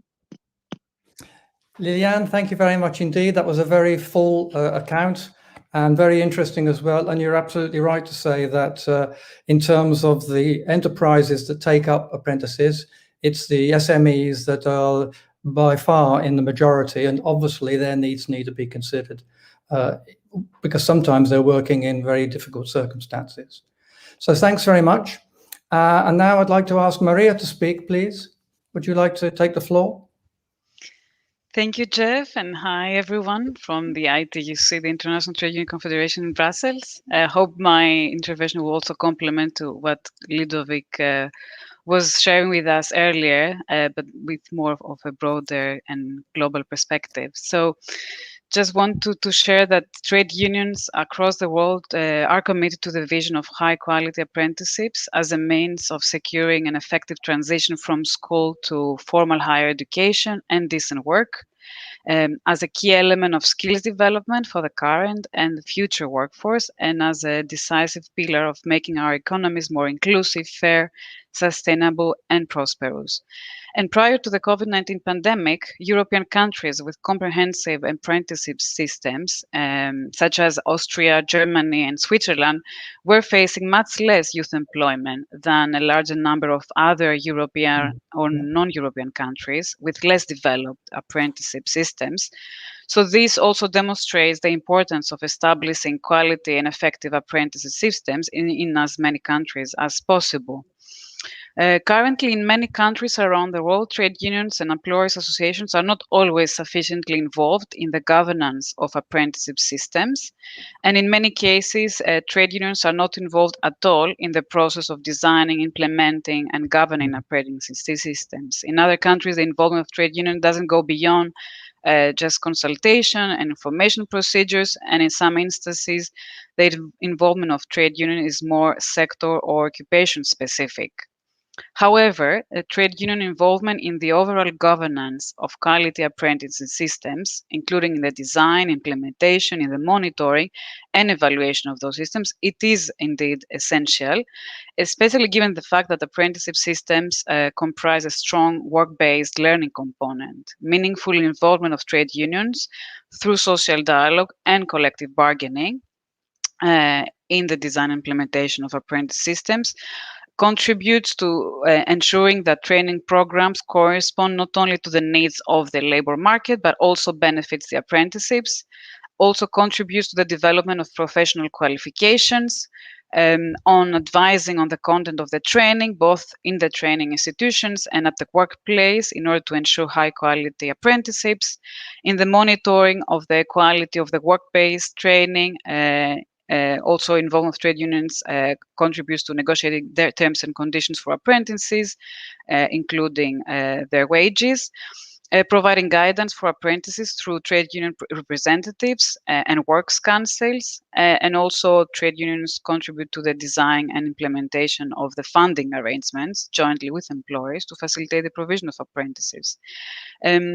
In regards to collective bargaining, in a number of countries, collective bargaining agreements focus on apprenticeships issues in order to facilitate access to quality training, as well to promote gender equality. Collective bargaining has become an important instrument for promoting investments in workforce training, as well as for cost sharing. And in particular, wages for apprentices are fixed often by collective bargaining agreements. A number of issues are covered in collective bargaining agreements very often, and trade unions seek to cover a number of issues, including the creation of additional apprenticeship places, addressing the needs of disadvantaged groups with regards to access to training. Ludovic mentioned earlier migrants and refugees, securing employment after successful completion of an apprenticeship.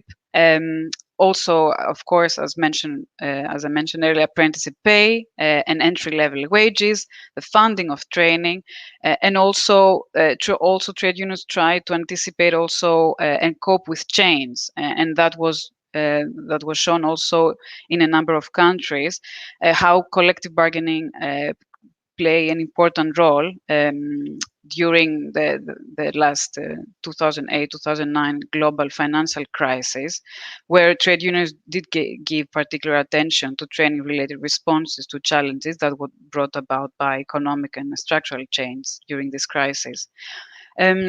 Therefore, the involvement of trade unions can help ensure the apprenticeship systems are much more balanced in addressing both the interests of employers as well as those of the apprentices, that allow for a real learning experience and do not replace regular workers, that the systems are linked to future career paths, ensure that an apprenticeship does lead to a decent job, and that the systems can help ensure that are inclusive and that gender inequality and other inequalities, such as those based on gender, religion, disability, gender identity, or sexual orientation, are being addressed in the design and implementation of apprentice systems.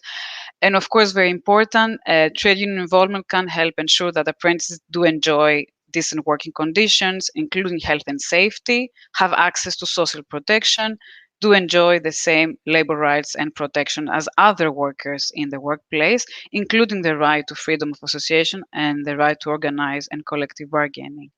In many countries, trade unions have set up specific departments, such as vocational training departments and or youth departments, in order to strengthen their organizational capacity by focusing on apprenticeship and training issues. And some of the tasks of these departments are to monitor the supply, demand, and quality of apprenticeships, to monitor and facilitate the transition, to help monitor and facilitate the transition from school to work, and the attainment and certification of skills. Also, of course, to represent a labor voice in the governance of VET and apprenticeship systems, and also to initiate research focusing on apprenticeship issues and vocational educational training issues. Finally, of course, the development of a new ILO standard or standards on quality apprentices is very much welcome, as this can help strengthen existing national apprenticeship systems, and can also guide governments with poor or less developed or less comprehensive apprentice systems to design and implement comprehensive apprentice systems. And as with all the previously adopted ILO conventions, recommendations, and protocols, trade unions do play a crucial role in the adoptions of such standards through campaigning, advocacy, lobbying, and by also educating their own members, the civil society, and the wider public on the importance of such of these new standards. So thank you very much. Thank you very much, Maria. That was another good tour d'horizon of the situation as far as the international trade unions are concerned. So thanks very much for that. And finally, I'd like to ask Blaise to participate now. I hope you can hear me and watch yes. me. Yes. Okay, good. It's a bit like a difficult situation for me, because you were talking about me speaking on behalf of the International Organization of Employers, which is not really the case. I'm, of course, involved in this organization, as well as with apprenticeship at the national level in Switzerland. So I'm going to do a sort of mix of all that, if it's fine for you, together with my presentation. So please, first slide, which is about the timeline of the Swiss VPET educational system. As you can see, this system, which is very famous together with the Austrian and the German system, goes back to the last century, the very beginning of the last century, and was structured mainly after the Second World War. Why? Because we were lacking of a skilled workforce at that time, and because the demand coming from, unfortunately, other European countries was very high. So to satisfy it, we had to address the issue of a well-skilled workforce in Switzerland. That is the main reason why we set up an entire legislation about apprenticeship in Switzerland. We had a law in 1963, which was following the law of the 30s, but as I said previously, the law of the 30s was not exactly the one that was suited to our problems, and that's why we changed it. And we changed it again in 2004, and this is the current law. Next slide, please. As you can see, and this is not only for Switzerland a problem, it's also a problem, I guess, for the European Union, on which I'm not going to talk honestly and obviously, because Swiss Confederation is not a member of the UA, but the system is complicated. What should be kept with that system? Although it's complicated, it enables you to start as an apprentice and to finish on the right side in the universities or the Federal Institute of Technology. So there are a lot of ways to start with the apprentice and to go up step by step until, if you wish so, the universities or the Institute of Technology. So it mixes the practical learning together with the academic learning.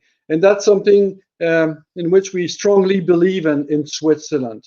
So even if you're afraid of all the lines that you have in front of you, remember that it's not so difficult to move from one line to the other.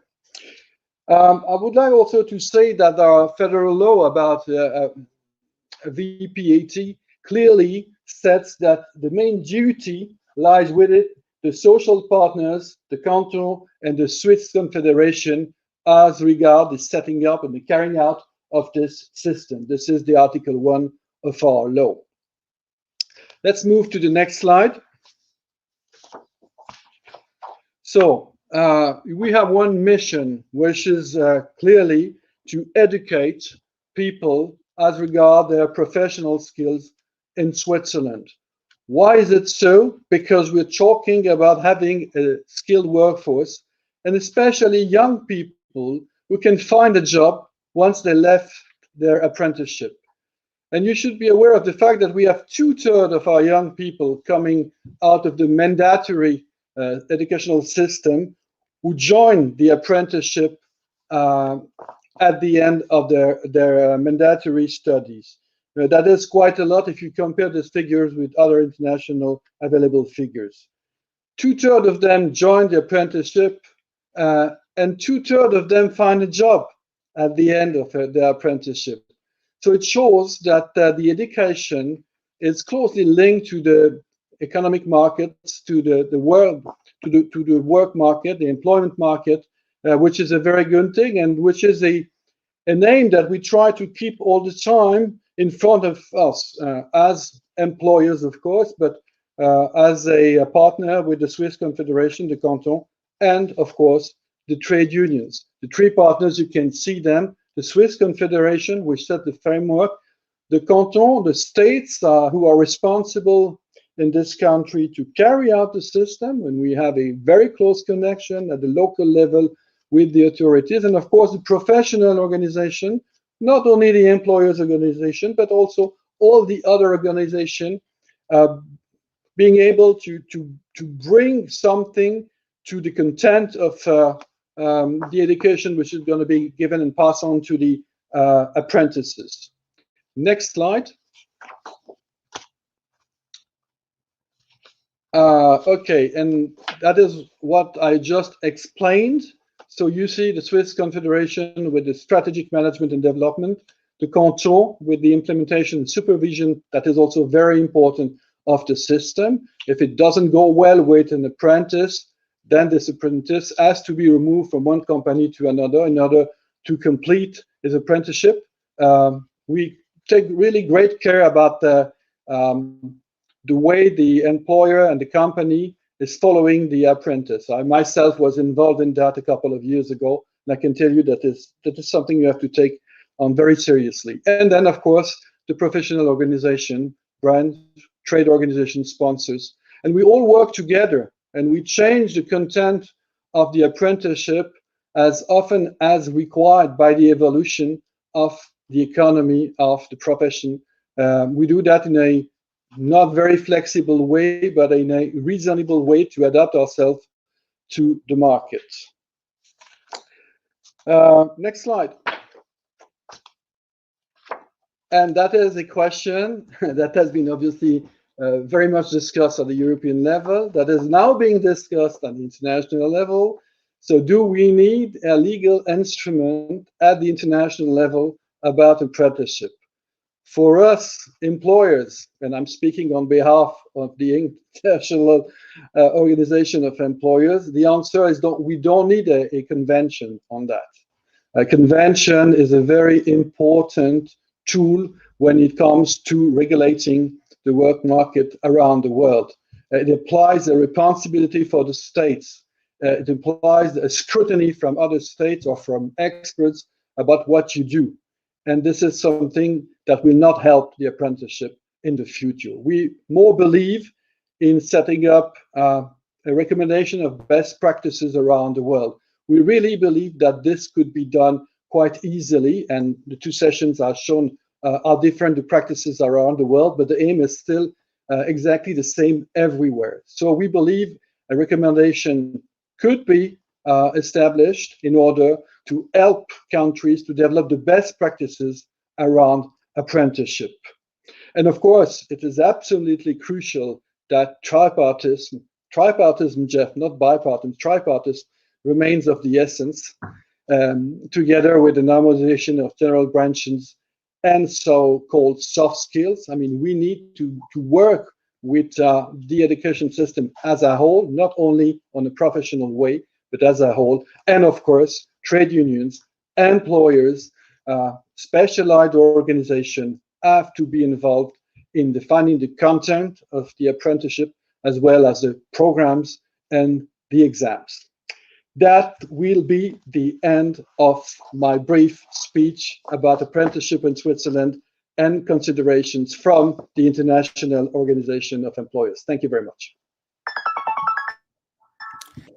Blaise, thank you very much indeed. That was very interesting, and interesting as well to hear your views on what could or could not be the legal instrument that comes out of this consultation process within the International Labour Organization. Now, we've got a bit of time left, so what we would like to do now is, as Sang-Hyun mentioned earlier on, in the registration process, there was an opportunity to put questions and to put questions to different members of the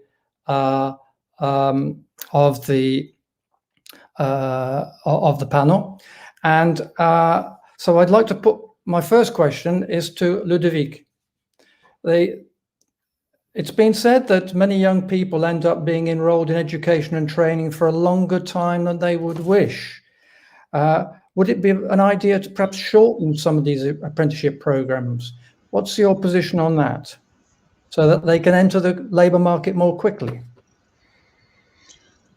I think it's a tricky question, because the question is also in which labour market they will enter. Of course, in the situation we have with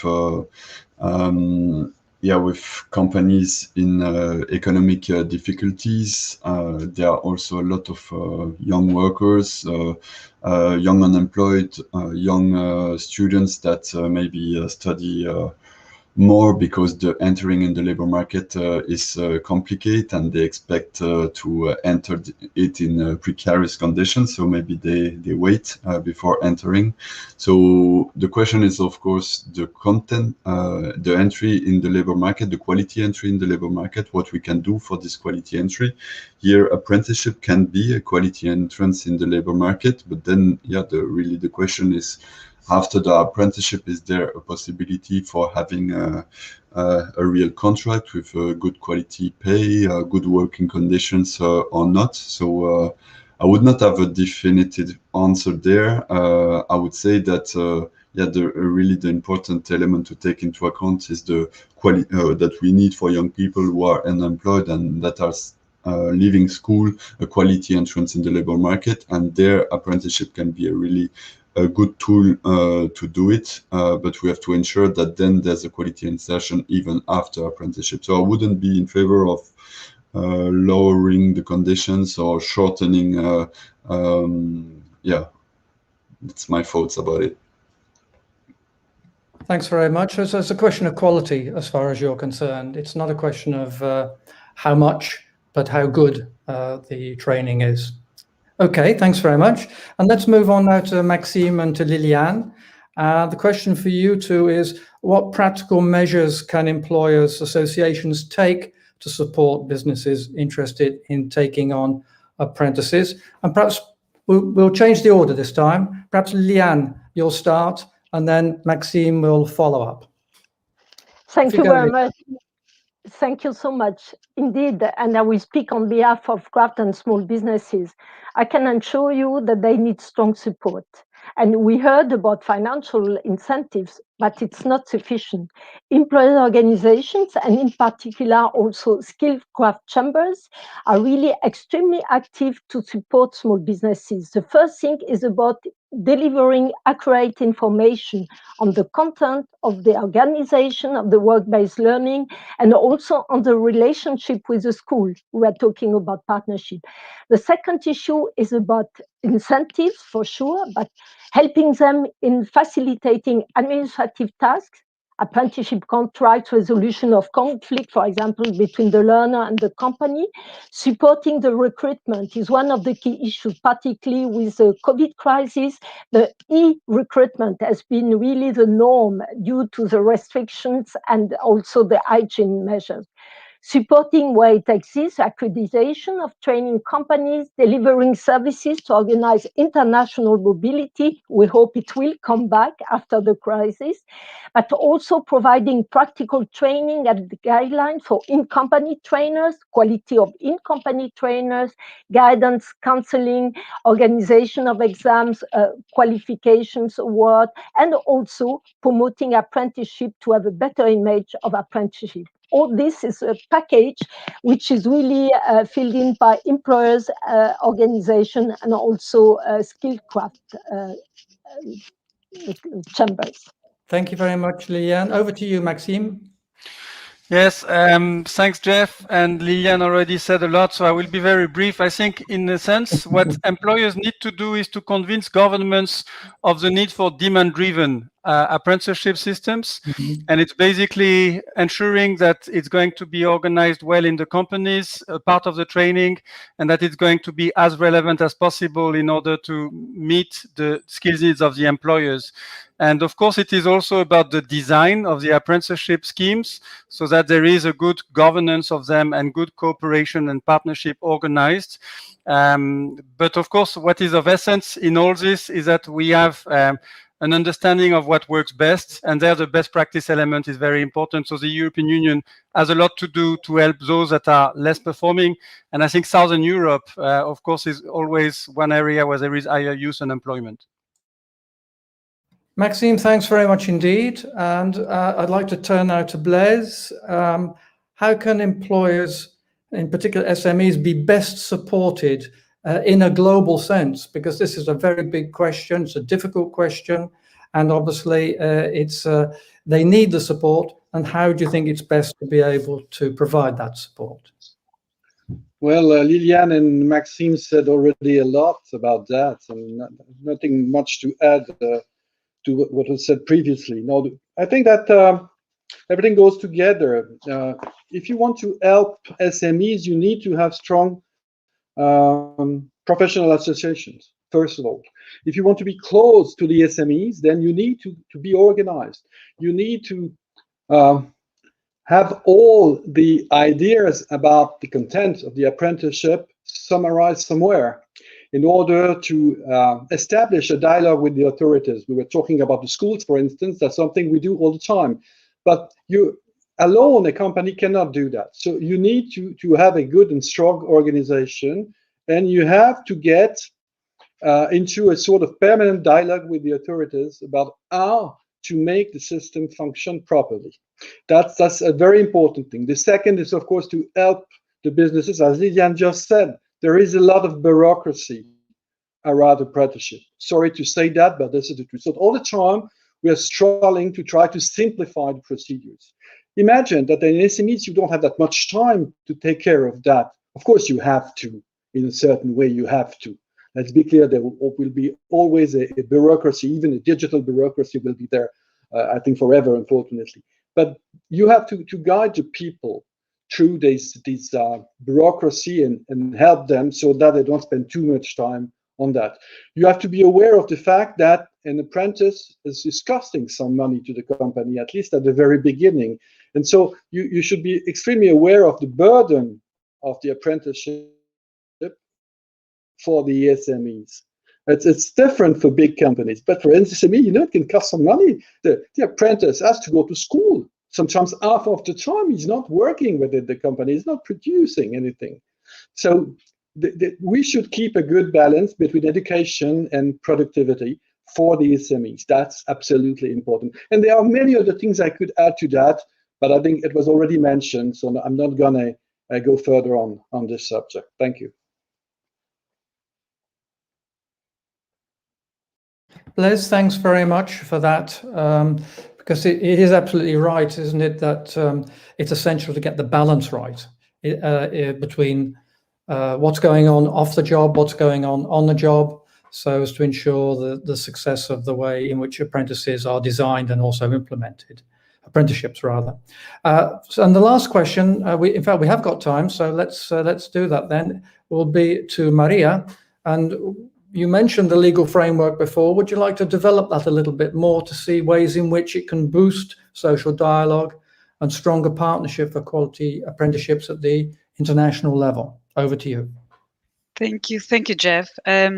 First, just to say that there is a growing consensus that all the four pillars of the ILO decent work agenda, which includes social dialogue, social protection, rights and work, and employment creation, are indeed very crucial building blocks for sustainable development.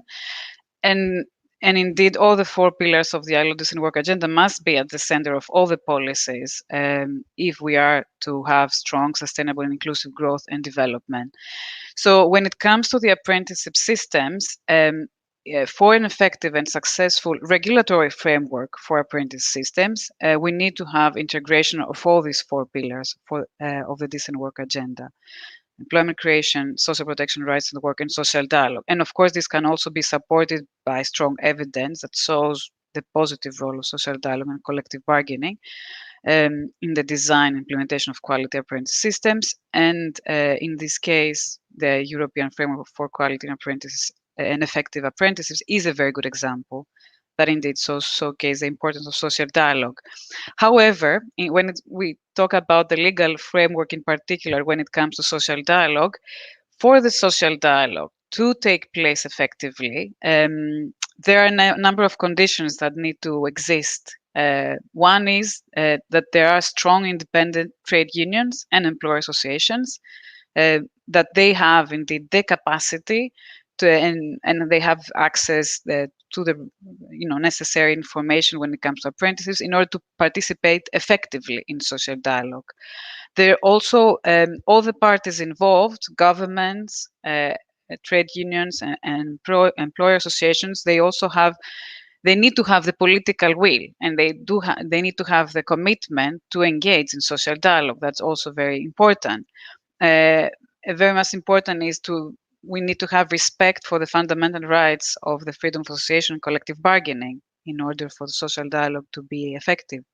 And of course, there is need for appropriate institutional support. So support from the government to the bodies that will be involved in social dialogue to be able to effectively participate in the design, in the implementation, in the monitoring and evaluation, and in the governance of apprentice systems. So this is what I want to say around that.